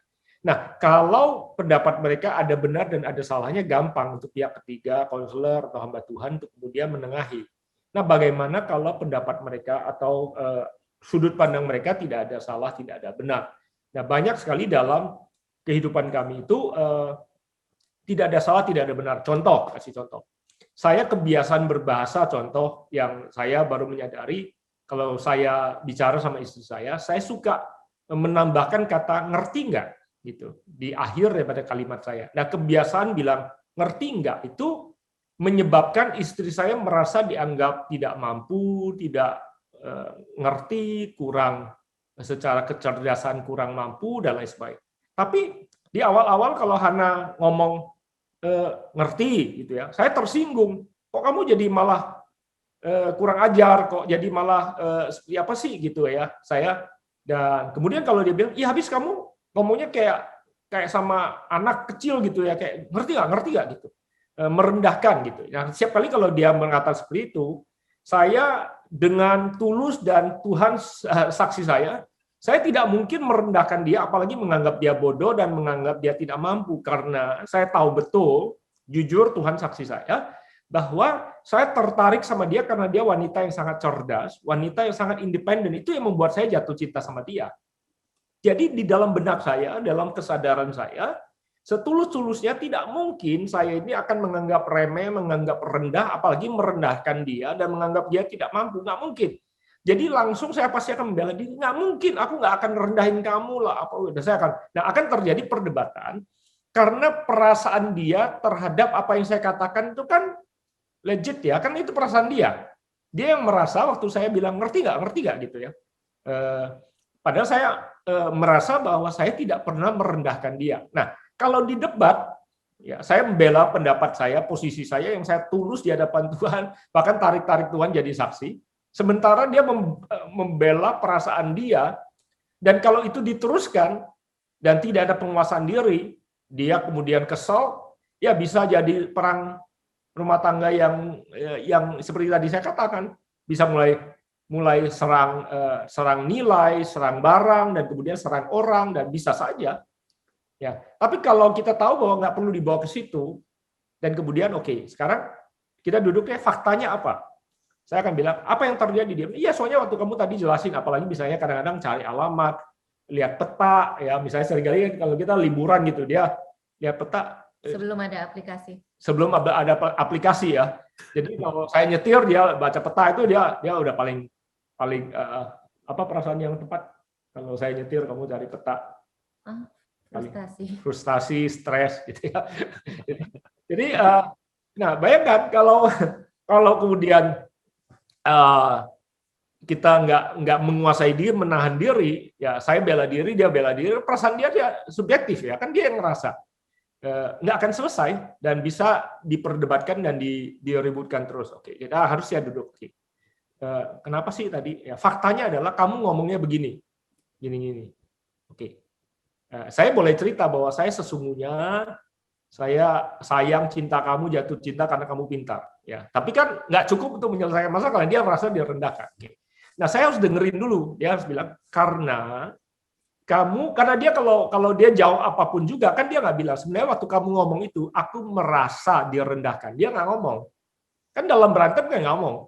Nah, di dalam penyelesaian konflik dia harus bilang soalnya setiap kali kamu ngomong itu saya merasa seperti ini. Nah, biasanya kalau itu bicara kita seperti menjinakkan bom, ya, cari sumbu yang paling tepatnya untuk digunting di situ. Nah, biasanya kalau itu mau digunting, kadangkala bisa menyebabkan ada bom yang lain yang juga tersimpan. Nah, biasanya kalau dia bilang, ya waktu kamu ngomong itu aku merasa begini, biasanya juga aku bisa, oke, dia ingat ya. Soalnya juga ada di lain kesempatan di mana kamu ngomong seperti apa, aku juga merasa seperti ini. Misalnya contoh, di rumah kadang-kadang dia kalau kadang-kadang suka ngomong yang ini barang yang ini. Nah, saya juga merasa bahwa dia kayak ngomong sama anaknya gitu ya. Saya merasa tidak dihormati atau tidak dihargai gitu. Ya, tapi kalau saya serang ya pasti juga dia nggak bermaksud seperti itu mungkin gitu. Tapi kan saya merasa. Ya, jadi kalau kita bicara faktanya kamu ngomong begini, aku merasanya begini, kita bisa sepakati ke depannya bagaimana. Nah, yang mau dipakai sebagai acuan siapa? Yang ngomong acuannya atau yang merasa?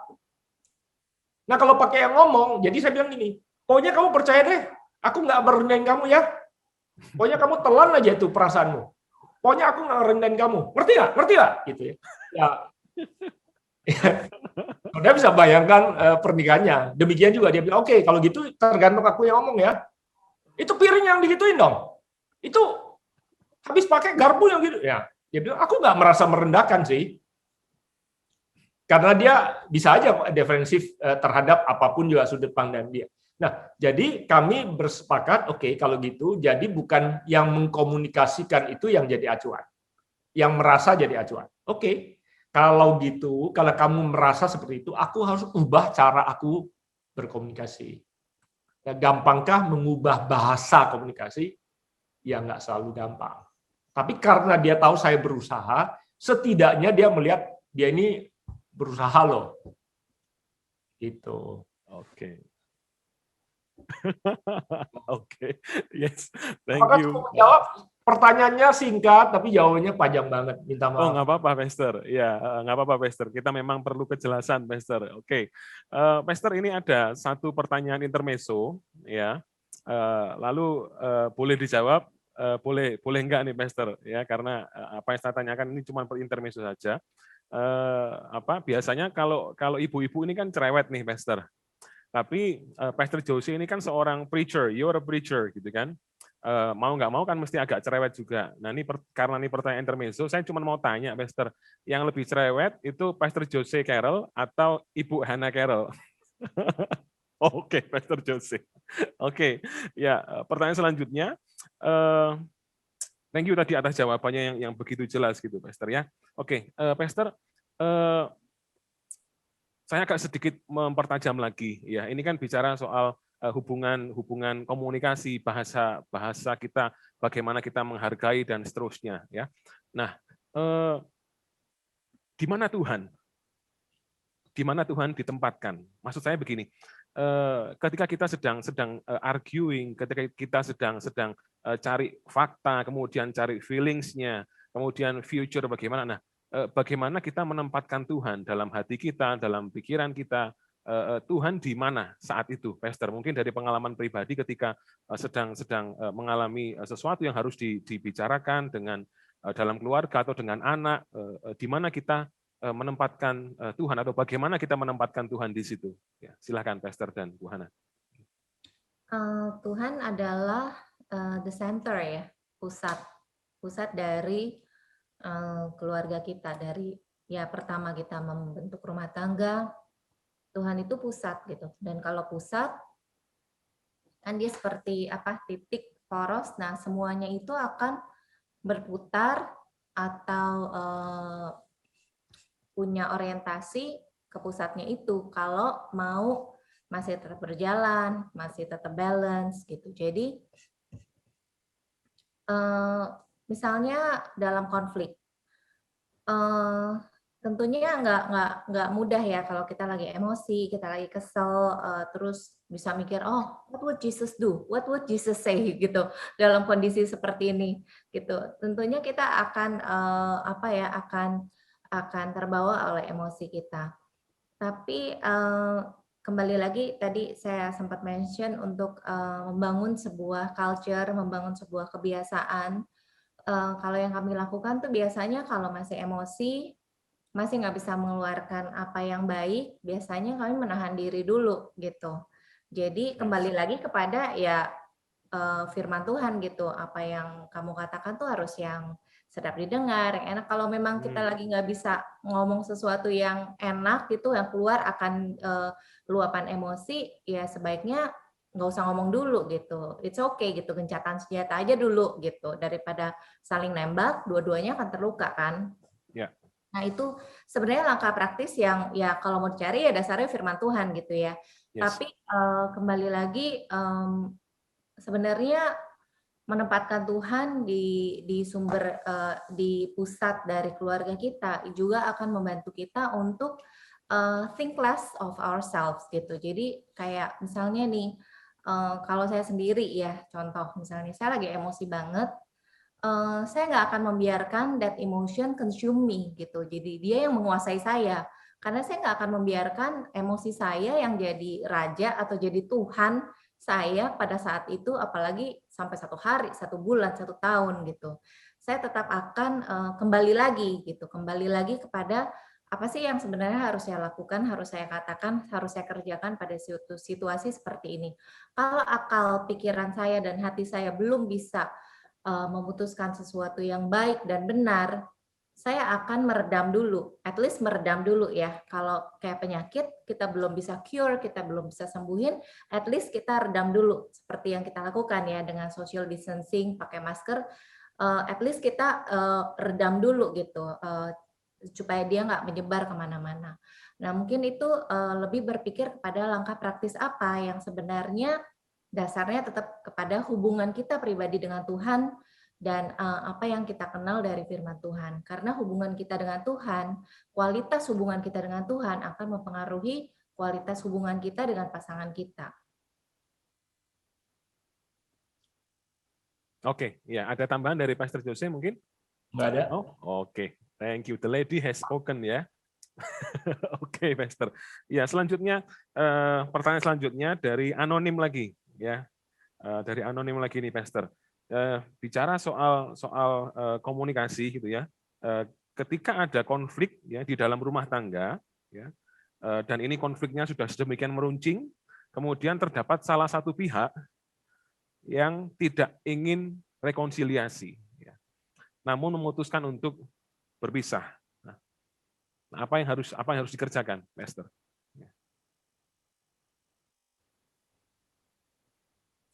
Kita sebagai apa? Sebagai suaminya, sebagai istrinya, sebagai pendetanya, sebagai siapa?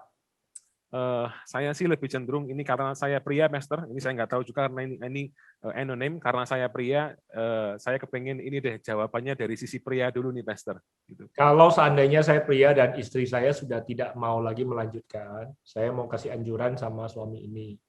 Ya, ini kondisi istri kita tidak mau melanjutkan, itu bukan sesuatu yang terjadi tiba-tiba.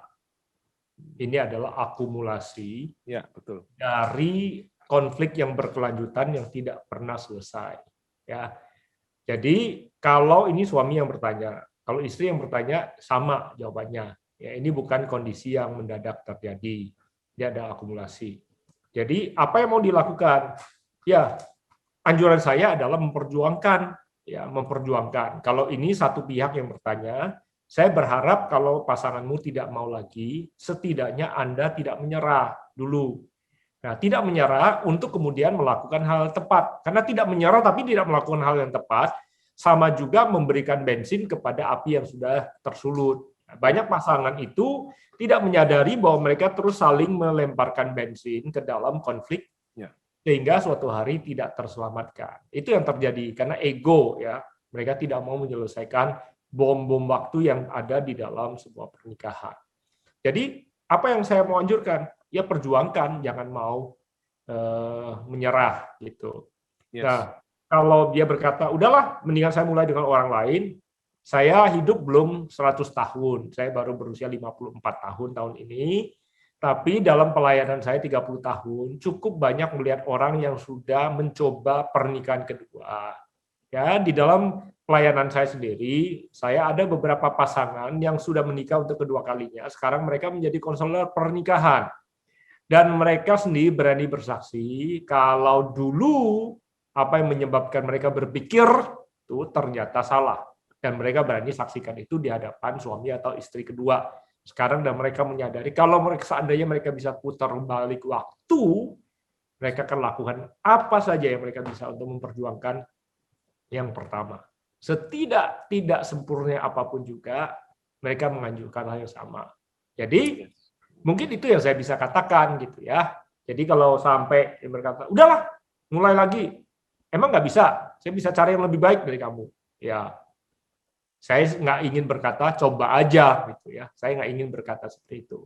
Saya cuma ingin berkata sebaiknya tidak. Karena saya sudah bertemu dengan beberapa pasang yang sudah menjalaninya pernikahan kedua. Bahkan saya pernah bertemu dengan wanita yang sudah 4 kali berganti pasangan. Berkata hal yang sama gitu ya. Jadi hanya itu yang saya bisa katakan. Itu sebabnya Tuhan, mengapa Tuhan katakan apa yang Tuhan persatukan tidak boleh diceraikan, karena Tuhan tahu mengganti pasangan itu bukan solusi yang lebih baik. Itu aja. Kalau lebih baik Tuhan tidak akan berikan perintah untuk tidak boleh bercerai. Karena pernikahan itu adalah keputusan yang harus dijalankan. Nah, kalau kita tidak bisa mempertahankan keputusan yang satu yang sudah kita buat, apa jaminannya kalau kita ganti orang bisa mempertahankan keputusan? Itu. Pernikahan itu dijalankan dengan keputusan seperti tadi Hana bilang. Lagi ngerasa nggak ngerasa, kalau kita lagi harus lakukan, ya seperti olahraga. Berapa sering kita nggak rasa kepengen, tapi begitu kita lakukan, perasaan nyamannya, kenikmatan daripada olahraga itu kita nikmati setelah kita bisa mengatasi perasaan awal yang menghalangi. Demikian juga dalam pernikahan. Saya rasa itu yang saya bisa katakan. Baik, ya. Oke, terima kasih Pastor jawabannya. Next question dari Pak William, ya. Jadi pertanyaan dari Pak William begini, bila salah satu pasangan kurang mampu mengemukakan pendapat, ya, dan kemudian pribadi ini atau orang ini memilih untuk mengalah saja, gitu ya. Jadi misalkan suami memilih untuk mengikuti kemauan istrinya saja deh, nggak apa-apa, daripada konflik, daripada bertengkar nanti berakibat buruk, udah deh ngalah aja deh nggak apa-apa, gitu ya, ngalah aja deh nggak apa-apa. Nah ini apakah ada akibat buruknya, Pastor, kebiasaan ini dalam sebuah keluarga? Ya, silakan Pastor Jose atau Bu Hana. Itu pernah terjadi di pernikahan kami ya, di awal pernikahan kami. Yaitu karena Yose lebih outspoken, orangnya lebih ngomong, saya lebih banyak diem, bukannya nyimpen sih, tapi lebih ya udah deh gitu. Jadi kayak unsolved gitu ya, nggak terselesaikan. Tapi sebenarnya bukan ada niat untuk nyimpen dendam atau pahit gitu, tapi lebih kepada ya mungkin personality gitu, lebih udah deh, saya nggak suka konflik gitu. Terus saya orangnya juga nggak terlalu outspoken gitu, jadi ya udahlah. Tapi di tahun ke-9 pernikahan kami malah terjadi krisis gitu. Jadi saya merasa setiap kali kami bersentuhan gitu ya, bersentuhan kulit aja tuh saya ngerasa kayak kulit saya tuh perih, kayak digores sama jarum gitu.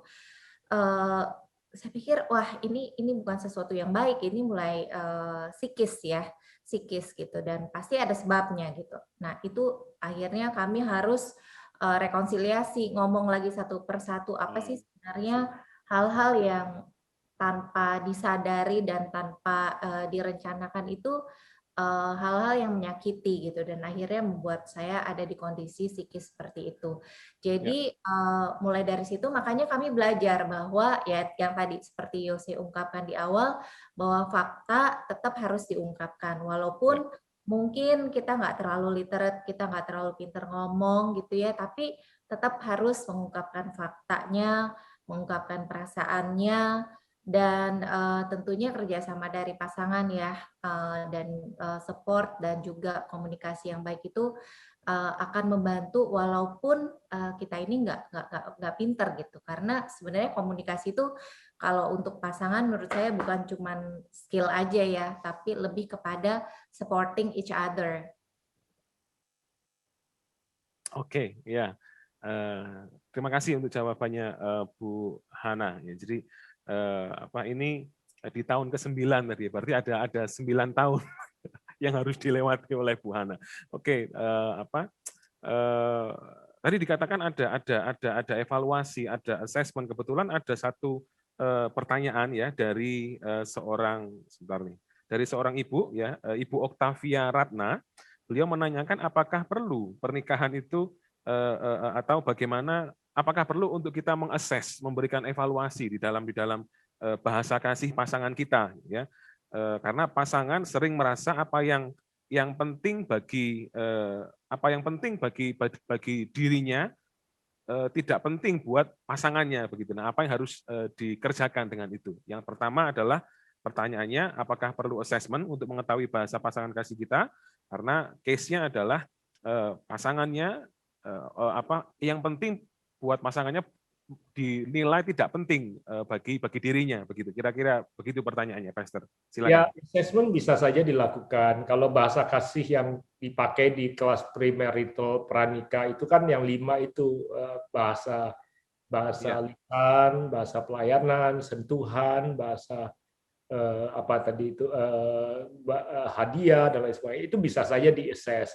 Tapi kenapa saya tidak mau fokus di situ? Karena dalam pengalaman kami yang perlu diungkapkan lebih detail daripada itu. Ya, itu cuma pranikah sebenarnya. Contoh, saya ingat betul salah satu hal yang Hana ngomong, dia bilang, saya pengen, dia nggak bilang ini bahasa kasih, saya pengen sebenarnya kamu kasih perhatian kepada kebutuhan kita di dalam keluarga.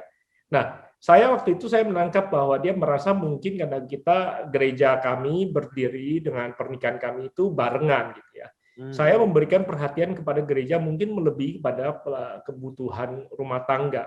Ya, jadi saya masih ingat kata-kata persisnya saya ingat. Tapi saya yakin bukan kecukupan uang, karena kecukupan uang gaji saya itu 100% Hana yang pegang. Jadi Hana yang mengelola keuangan. Yang dia masukkan itu adalah perhatian pada kebutuhan internal. Ya. Jadi apa sih? Nah, itu ngerti nggak? Tadi ngomong ngerti nggak? Apa sih bahasanya kamu waktu itu perhatian seperti apa ya maksudnya?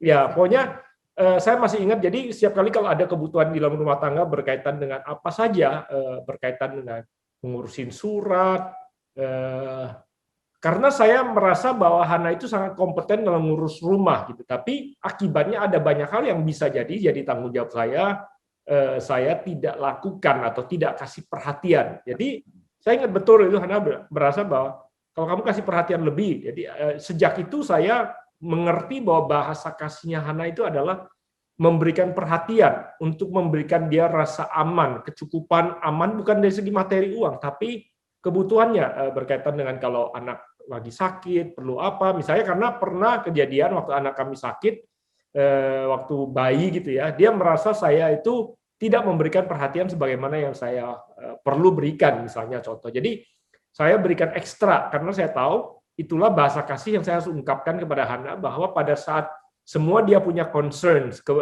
dia punya kekhawatiran saya penuhi dan saya jawab, itu saya sedang menunjukkan pada dia bahwa saya mengasihi dia dan mengasihi rumah tangga saya. Jadi itu sih, apakah bisa dites? Bisa saja, tapi lebih baik lagi kalau Anda merasa bahwa ada hal-hal yang suami Anda pernah lakukan, tadi karena yang bertanya Ibu, Anda merasa, nah ini kalau dia lakukan terus ini, saya ini merasa diperhatikan loh, dicintai. Nah, kasih tahu sama suamimu, karena kalau nggak suamimu nggak tahu.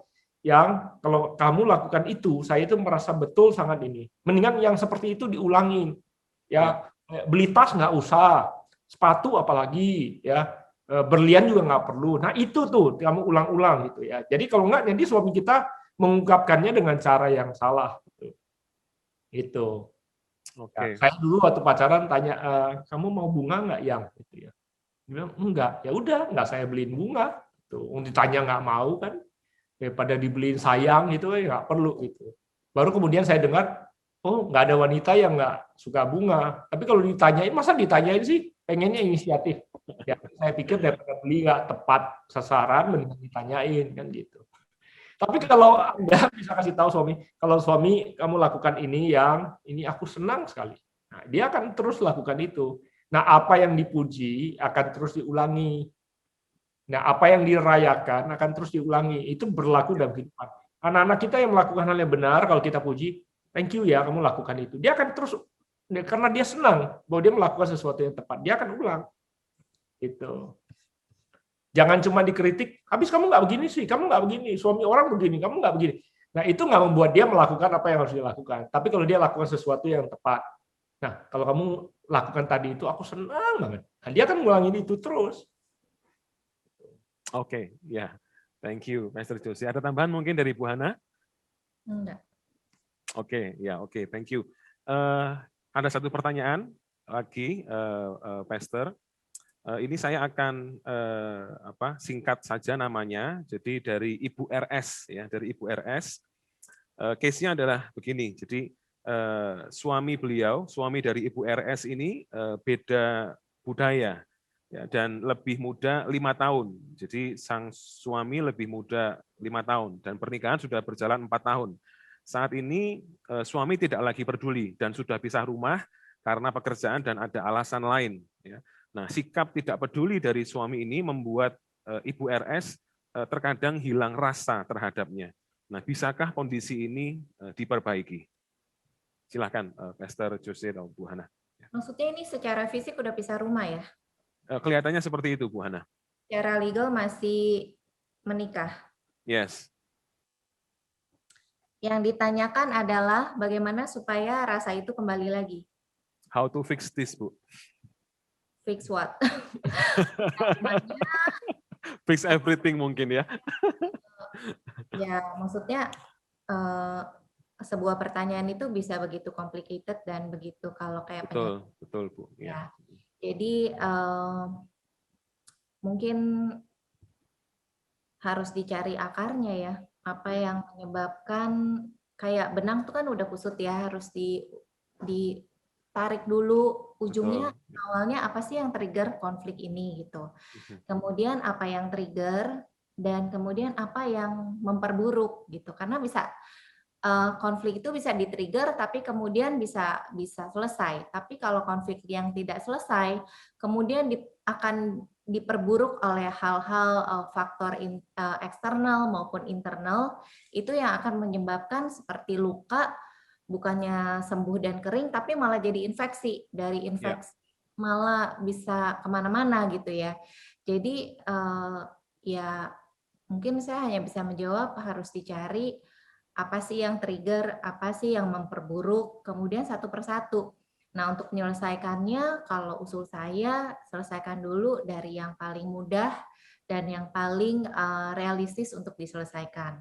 Misalnya, udah nggak ngomong nih 4 tahun, ya coba reach out dulu, coba kontak dulu, coba ngobrol dulu, say hi dulu. Gimana caranya mau kembali lagi, kalau ngomong aja udah enggak gitu kan. Coba dulu komunikasi. Jadi hal-hal yang paling mungkin dilakukan dan paling realistis dilakukan, take that step.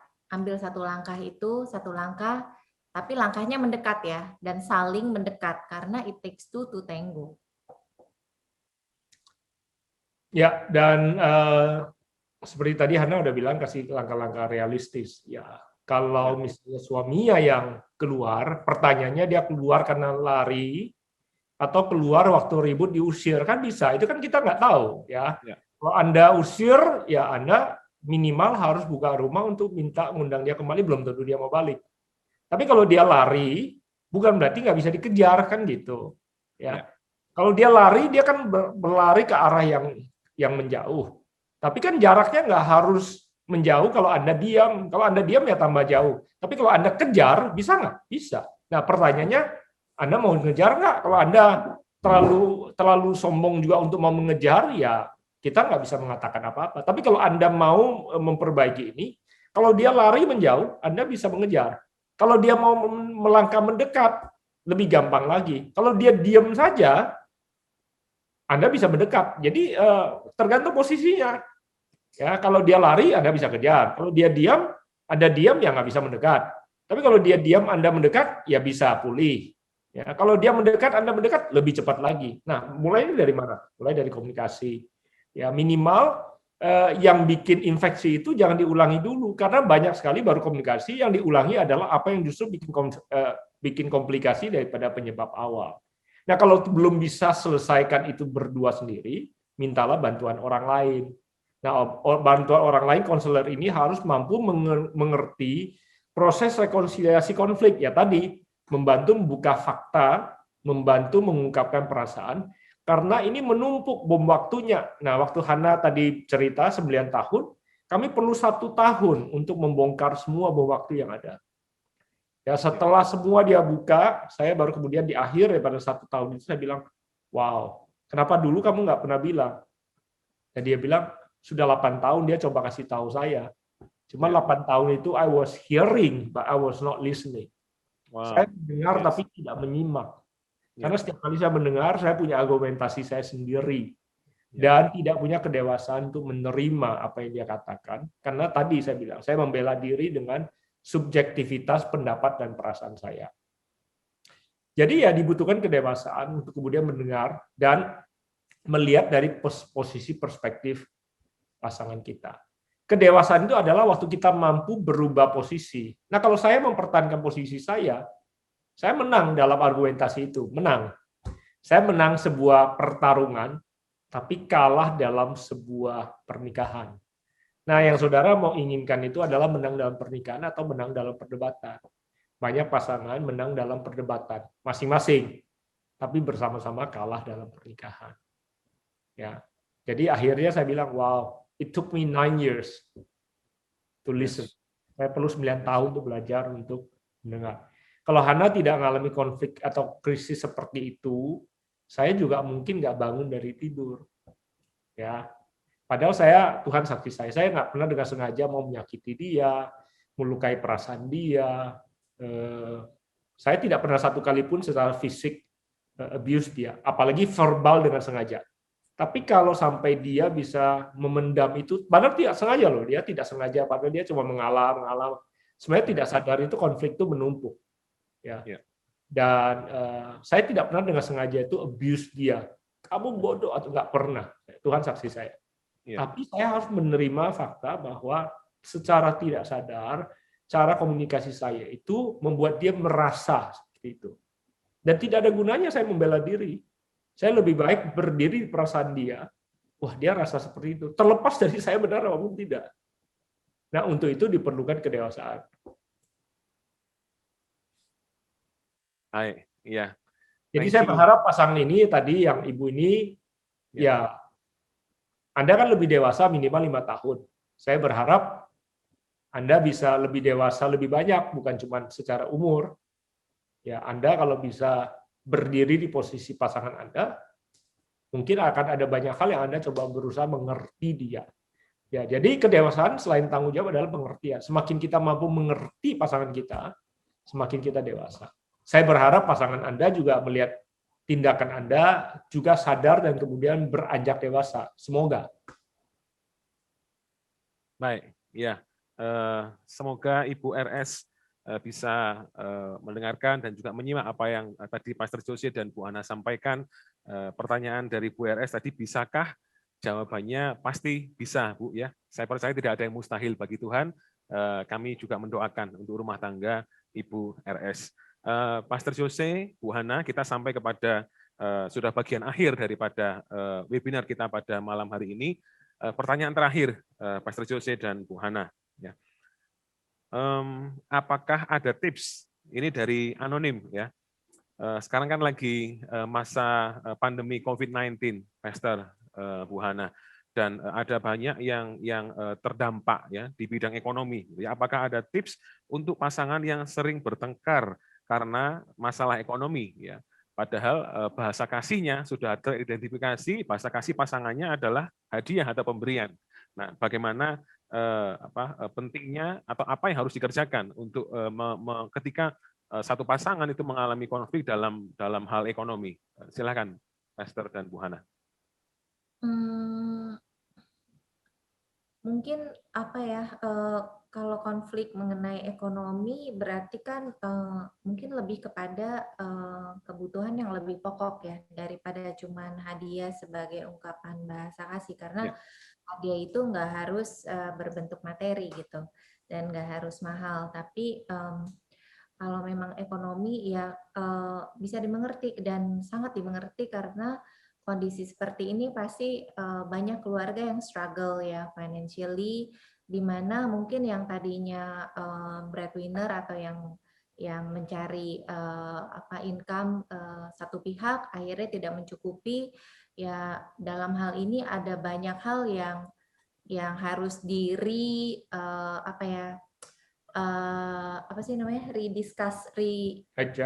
readjust gitu. Kalau memang dibutuhkan, saya Ditata bicara ulang. sebagai wanita ya, saya bicara sebagai wanita Kak, dan saya menempatkan diri bagaimana kalau sampai itu terjadi di keluarga kami, kalau sampai saya harus turun tangan dan harus jadi breadwinner juga, why not gitu, kenapa enggak?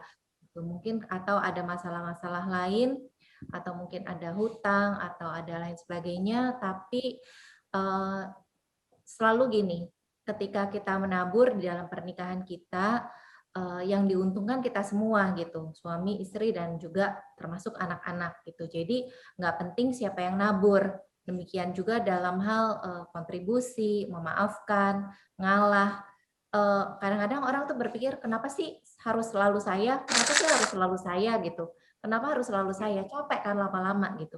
Tapi menurut saya capeknya kita, nanti buahnya juga kita sendiri yang akan nikmatin gitu. Jadi nggak usah itu-ituan. Capek, siapa yang memberi lebih, siapa yang kerja lebih, nanti untungnya kita nikmati sama-sama juga kok gitu. Ya ditata ulang dalam rumah tangga berkaitan dengan keuangan, karena suami istri harus sadar kalau dulu suami yang menjadi pencari nafkah, dalam kondisi seperti ini bukan berarti suaminya nggak bertanggung jawab. Kalau kondisi seperti ini kan satu kapal, jadi rasa saling percaya, rasa saling terbuka, dan saling mendukung itu dibutuhkan dalam rumah tangga. Kalau dalam misalnya suaminya kalau dulu misalnya bergerak di area-area bisnis yang sekarang ini sama sekali lumpuh, misalnya di bidang travel misalnya. Ada banyak sekali jemaat kami yang suaminya itu dulu adalah guide atau pemandu wisata gitu ya. Udah setahun nggak bisa pergi ya, mau dari mana?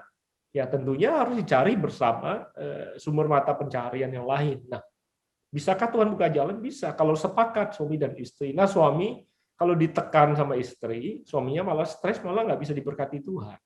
Ya. Jadi perlu sepakat gitu, jangan ditekan, justru didukung sama-sama. Bilang nggak apa-apa, kita penghasilan berkurang, tabungan udah nggak ada. Mari kita sekarang ini percaya sama Tuhan sama-sama dan minta Tuhan kasih ide. Dan sudah berulang kali kami lihat di dalam jemaat-jemaat yang kami gembalakan, dari hal-hal yang kecil, kadang-kadang istrinya punya ide apa, terus kemudian masak apa, hal-hal yang memang dulu nggak pernah dikerjakan, kemudian bisa jadi sumber mata pencaharian sementara setidaknya untuk bisa. Jadi kata kuncinya sepakat. Kalau suami istri sepakat, tidak saling merendahkan, tidak saling menekan, ya, apalagi kemudian frustasi itu diungkapkan dengan emosi dan kemudian berkata kita nggak bisa lagi hidup seperti dulu. Ya pasti kita tidak bisa hidup seperti dulu. Memang kondisi kita tidak bisa sama seperti dulu. Tidak ada yang bisa sama seperti dulu kan gitu. Ya jadi itu kalau kita sepakat maka Tuhan bisa memberkati. Itu sih anjuran saya buat tadi berkaitan dengan keuangan. Baik, ya. Pastor Jose, Bu Hana Carol, thank you so much ya. Saya pribadi sangat diberkati. Thank you so much. Saya percaya juga Bapak Ibu Saudara yang di rumah juga diberkati dengan apa yang tadi sudah kita sama-sama kerjakan. Pastor Jose, Bu Hana, last conclusion untuk topik kita bahasa cinta. Silakan. Sampaikan sesuatu? Mungkin saya cuma mau titip, ini mumpung karena banyak mungkin yang work from home ya, suami istri ada di rumah. Berkaitan dengan presentasi saya, kita di rumah sama-sama nggak menjamin kita ini tambah dekat ya, jasmani tambah dekat. Tapi kan pikiran nggak selalu, perasaan apalagi. Nah banyak konflik terjadi karena justru karena di rumah sama-sama, jadi malah semakin merasa jauh. Ya anjuran saya, ambil waktu untuk bicara. Ya pagi, kasih pikiran, tukar pikiran. Tukar pikiran itu artinya pikiran saya harus ditukar. Nah gimana tukarnya? Saya ngomong, istri kita mesti dengar. Istri kita mesti cerita apa yang ada dia pikirkan, kita dengar. Demikian juga perasaan kita. Nah, kalau kita tukar pikiran, tukar perasaan, tukar mimpi, aduh aku pengen gini. Nah, makanya kita bisa merasa semakin hari semakin dekat. Nah, jangan biarkan kebersamaan di rumah ini justru membuat jarak yang tidak perlu. Karena disitulah musuh ini mencuri, membunuh, apalagi membinasakan. Apalagi anak-anak di rumah, kerja di rumah, semua di rumah, tambah menjauhkan. Jadi anjuran saya adalah ambil waktu untuk bicara. Ya, kasih tahu sama pasanganmu, yang saya pikirkan akhir-akhir ini. Kalau suamimu tidak pintar bicara, tanya sama dia. Yang selama ini terakhir ini kamu banyak pikirkan apa sih? Cerita dong. Apalagi sama-sama ikut seminar ini. Demikian juga tanya sama istrimu. Yang selama ini kamu pikirkan apa sih? Ya, apa yang kamu rasakan sih? Atau tanya, apa yang aku bisa lakukan untuk saya bisa jadi suami yang lebih baik? Apa yang aku bisa lakukan supaya aku bisa jadi istri yang lebih baik? Ya, bicara dari hati ke hati. Ya, kemudian dari situ kalau ada konflik ya bahas. Oh ya, apa yang terjadi? Fakta tadi ya, perasaannya seperti apa? Kalau gitu ke depannya seperti apa? Nah, kalau kalian bisa lakukan itu berdua sendiri, tidak perlu mengganggu konselor terlalu banyak karena konselor sebenarnya kalau kita bisa sendiri tidak perlu membebani ya. Tapi saya tahu di MDC konselor yang luar biasa. Kami sendiri dulu menikah sangat diberkati oleh MDC. Saya masih ingat seminar pernikahan pertama di JPCC itu dulu Dr. Paulus dan Ibu Linda yang ngajar. Ya, jadi kami sangat diberkati. Saya pribadi dan Hana sangat terinspirasi oleh cara Dr. Paulus sama Ibu Linda mendidik kedua putra mereka. Ya, mereka selalu jadi role model. Melihat kedua putra mereka bertumbuh sekarang sudah menikah, itu cara kami mendidik anak kami itu banyak terinspirasi dari beliau. Ya juga semua penatua yang ada di MDC, ya saya tahu gereja MDC adalah tempat di mana kita bisa belajar dengan luar biasa dengan sehat. Tapi saudara harusnya jadi dewasa tidak hanya mengandalkan hamba-hamba Tuhan yang ada di sini, ya mereka juga perlu melayani banyak hal. Jadi semakin saudara diberdayakan, maka gereja Anda bisa menjadi semakin sehat.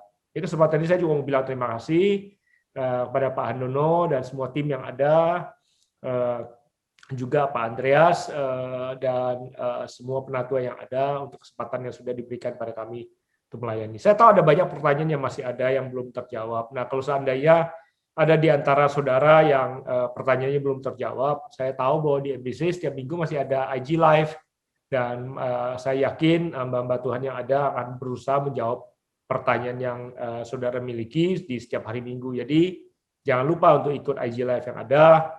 Saya tahu Pak Benjamin Raharjo juga akan berusaha memandu acara itu dengan baik. Pak Ben sudah saya kenal dari lama sekali, sejak gereja kami ada. Pak Ben juga menjadi motivator dan inspirasi buat kami di pelayanan anak dulu. Saya masih ingat beliau selalu kalau ngajar tuh bawa busur panahnya itu. Di kebaktian kami itu dia bawa busur panah nembak. Kan karena belum pernah lihat orang meluncurkan busur panah gitu jauh jaraknya gitu ya. Tapi beliau adalah komunikator yang luar biasa. Jadi Pak Ben akan memandu acara di hari Minggu. Jadi kalau Anda ada pertanyaan-pertanyaan belum terjawab, saya yakin di minggu-minggu yang akan datang, setiap hari Minggu, ada pertanyaan-pertanyaan yang berharga yang saudara bisa jawab di sini, atau saudara bisa dapatkan jawabannya di situ. Ya, jangan pernah berhenti untuk berusaha, untuk belajar. Jadi makanya hari ini saya berusaha, atau kami berusaha untuk memberikan pada saudara langkah-langkah konkret yang saudara bisa lakukan. Nah, kalau saudara lakukan itu terus-menerus, maka konflik tidak akan berkelanjutan dan menumpuk, dan saudara mulai belajar untuk bisa menyelesaikannya dengan baik. Baik, ya, wow, luar biasa sekali. Pastor Jose Carroll, Ibu Hannah Carroll, thank you so much. Thank you so much. Saya percaya juga Bapak Ibu Saudara yang di rumah diberkati dengan apa yang disampaikan oleh Pastor Jose. Berdoa, speak blessing juga untuk GBCC di Jakarta, Pastor Jeffrey Rahmat dan timnya seluruhnya. Saya berdoa secara pribadi untuk GBCC supaya Tuhan pakai lebih lagi. Puji Tuhan.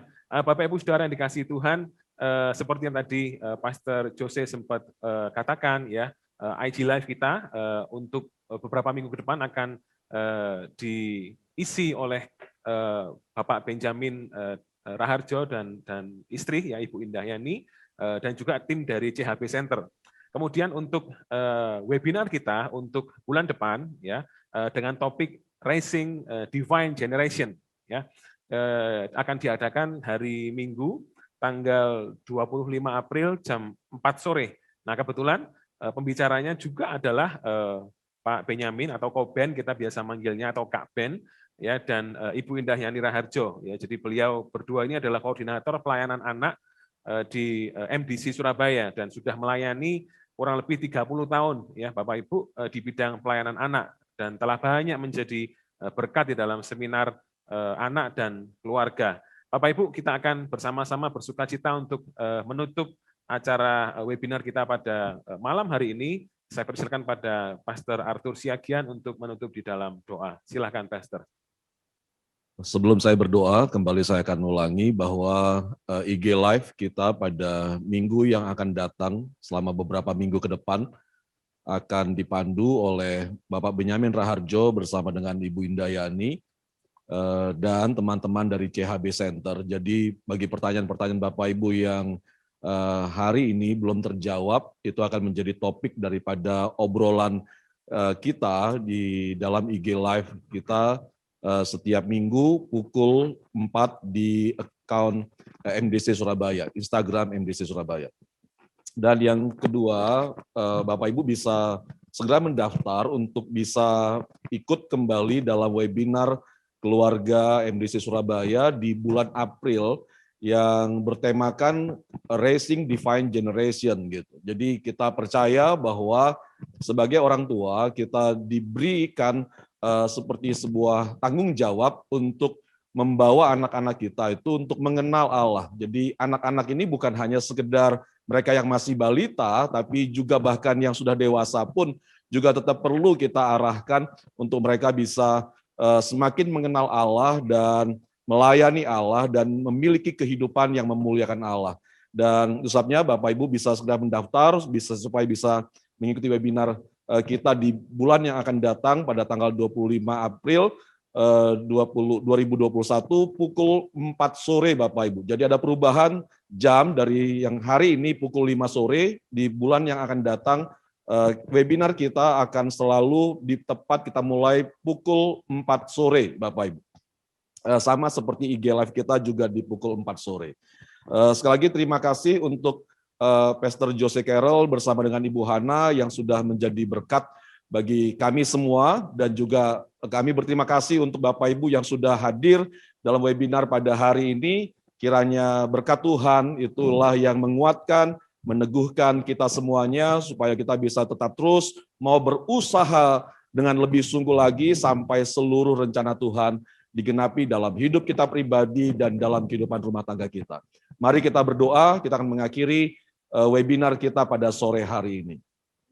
Bapak, terima kasih untuk apa yang Tuhan sudah buat di tengah-tengah kami, dan pada sore hari ini ya Tuhan, pada saat kami akan menutup webinar ini, selagi kami berdoa membawa hamba-Mu ya Tuhan, Pastor Jose Carroll bersama dengan istri, ke dalam tangan-Mu, biarlah Allah yang sendiri yang memberkati hamba-Mu ini dan melimpahkan ya Tuhan hal-hal yang baru dalam kehidupan hamba-Mu, sehingga Pastor Jose bersama dengan Ibu boleh terus ya Tuhan dipakai Tuhan untuk memberkati bukan hanya jemaat yang mereka gembalakan, tapi juga semakin banyak jiwa-jiwa yang membutuhkan Engkau ya Tuhan yang mereka temui dalam kehidupan mereka. Berdoa juga ya Tuhan untuk setiap para peserta webinar kami pada sore hari ini. Tuhan, Engkau yang tahu setiap pergumulan-pergumulan kami. Kami juga percaya Tuhan bahwa sekalipun mungkin hari ini kami belum melihat, sekalipun mata kami tidak bisa melihat, tapi kami percaya Tuhan dengan hati kami, dengan sepenuh hati kami bahwa Tuhan, Engkau sedang bekerja di dalam hidup kami, dalam rumah tangga kami. Bekerja ya Tuhan untuk menyelesaikan, menggenapi apa yang Kau rancangkan dalam hidup kami. Buat kami untuk tidak menjadi putus asa, buat kami tidak kehilangan semangat kami. Berikan kasih-Mu ya Tuhan kembali memenuhi kami, supaya kami boleh tetap dapat mampu ya Allah, untuk dapat melakukan apa yang menjadi bagian kami, sehingga apa yang Tuhan sudah percayakan, yaitu keluarga kami, rumah tangga kami, hidup anak-anak kami, ya Tuhan boleh dapat tetap terus kami kerjakan dengan sepenuh hati kami dan penuh sukacita ya Tuhan, karena Tuhanlah yang menolong kami. Tutup bungkus kami semua dengan kuasa-Mu, lindungi kami semua ya Allah. Biarlah berkat yang daripada Allah Bapa, berkat dalam kasih karunia Tuhan Yesus Kristus, dan berkat dalam Roh Kudus yang telah tinggal dan diam dalam kita, memenuhi hati kita semua dari hari ini sampai Kristus datang kembali. Kami terima berkat-Mu dan kami akhiri webinar ini dalam nama Tuhan Yesus Kristus. Amin.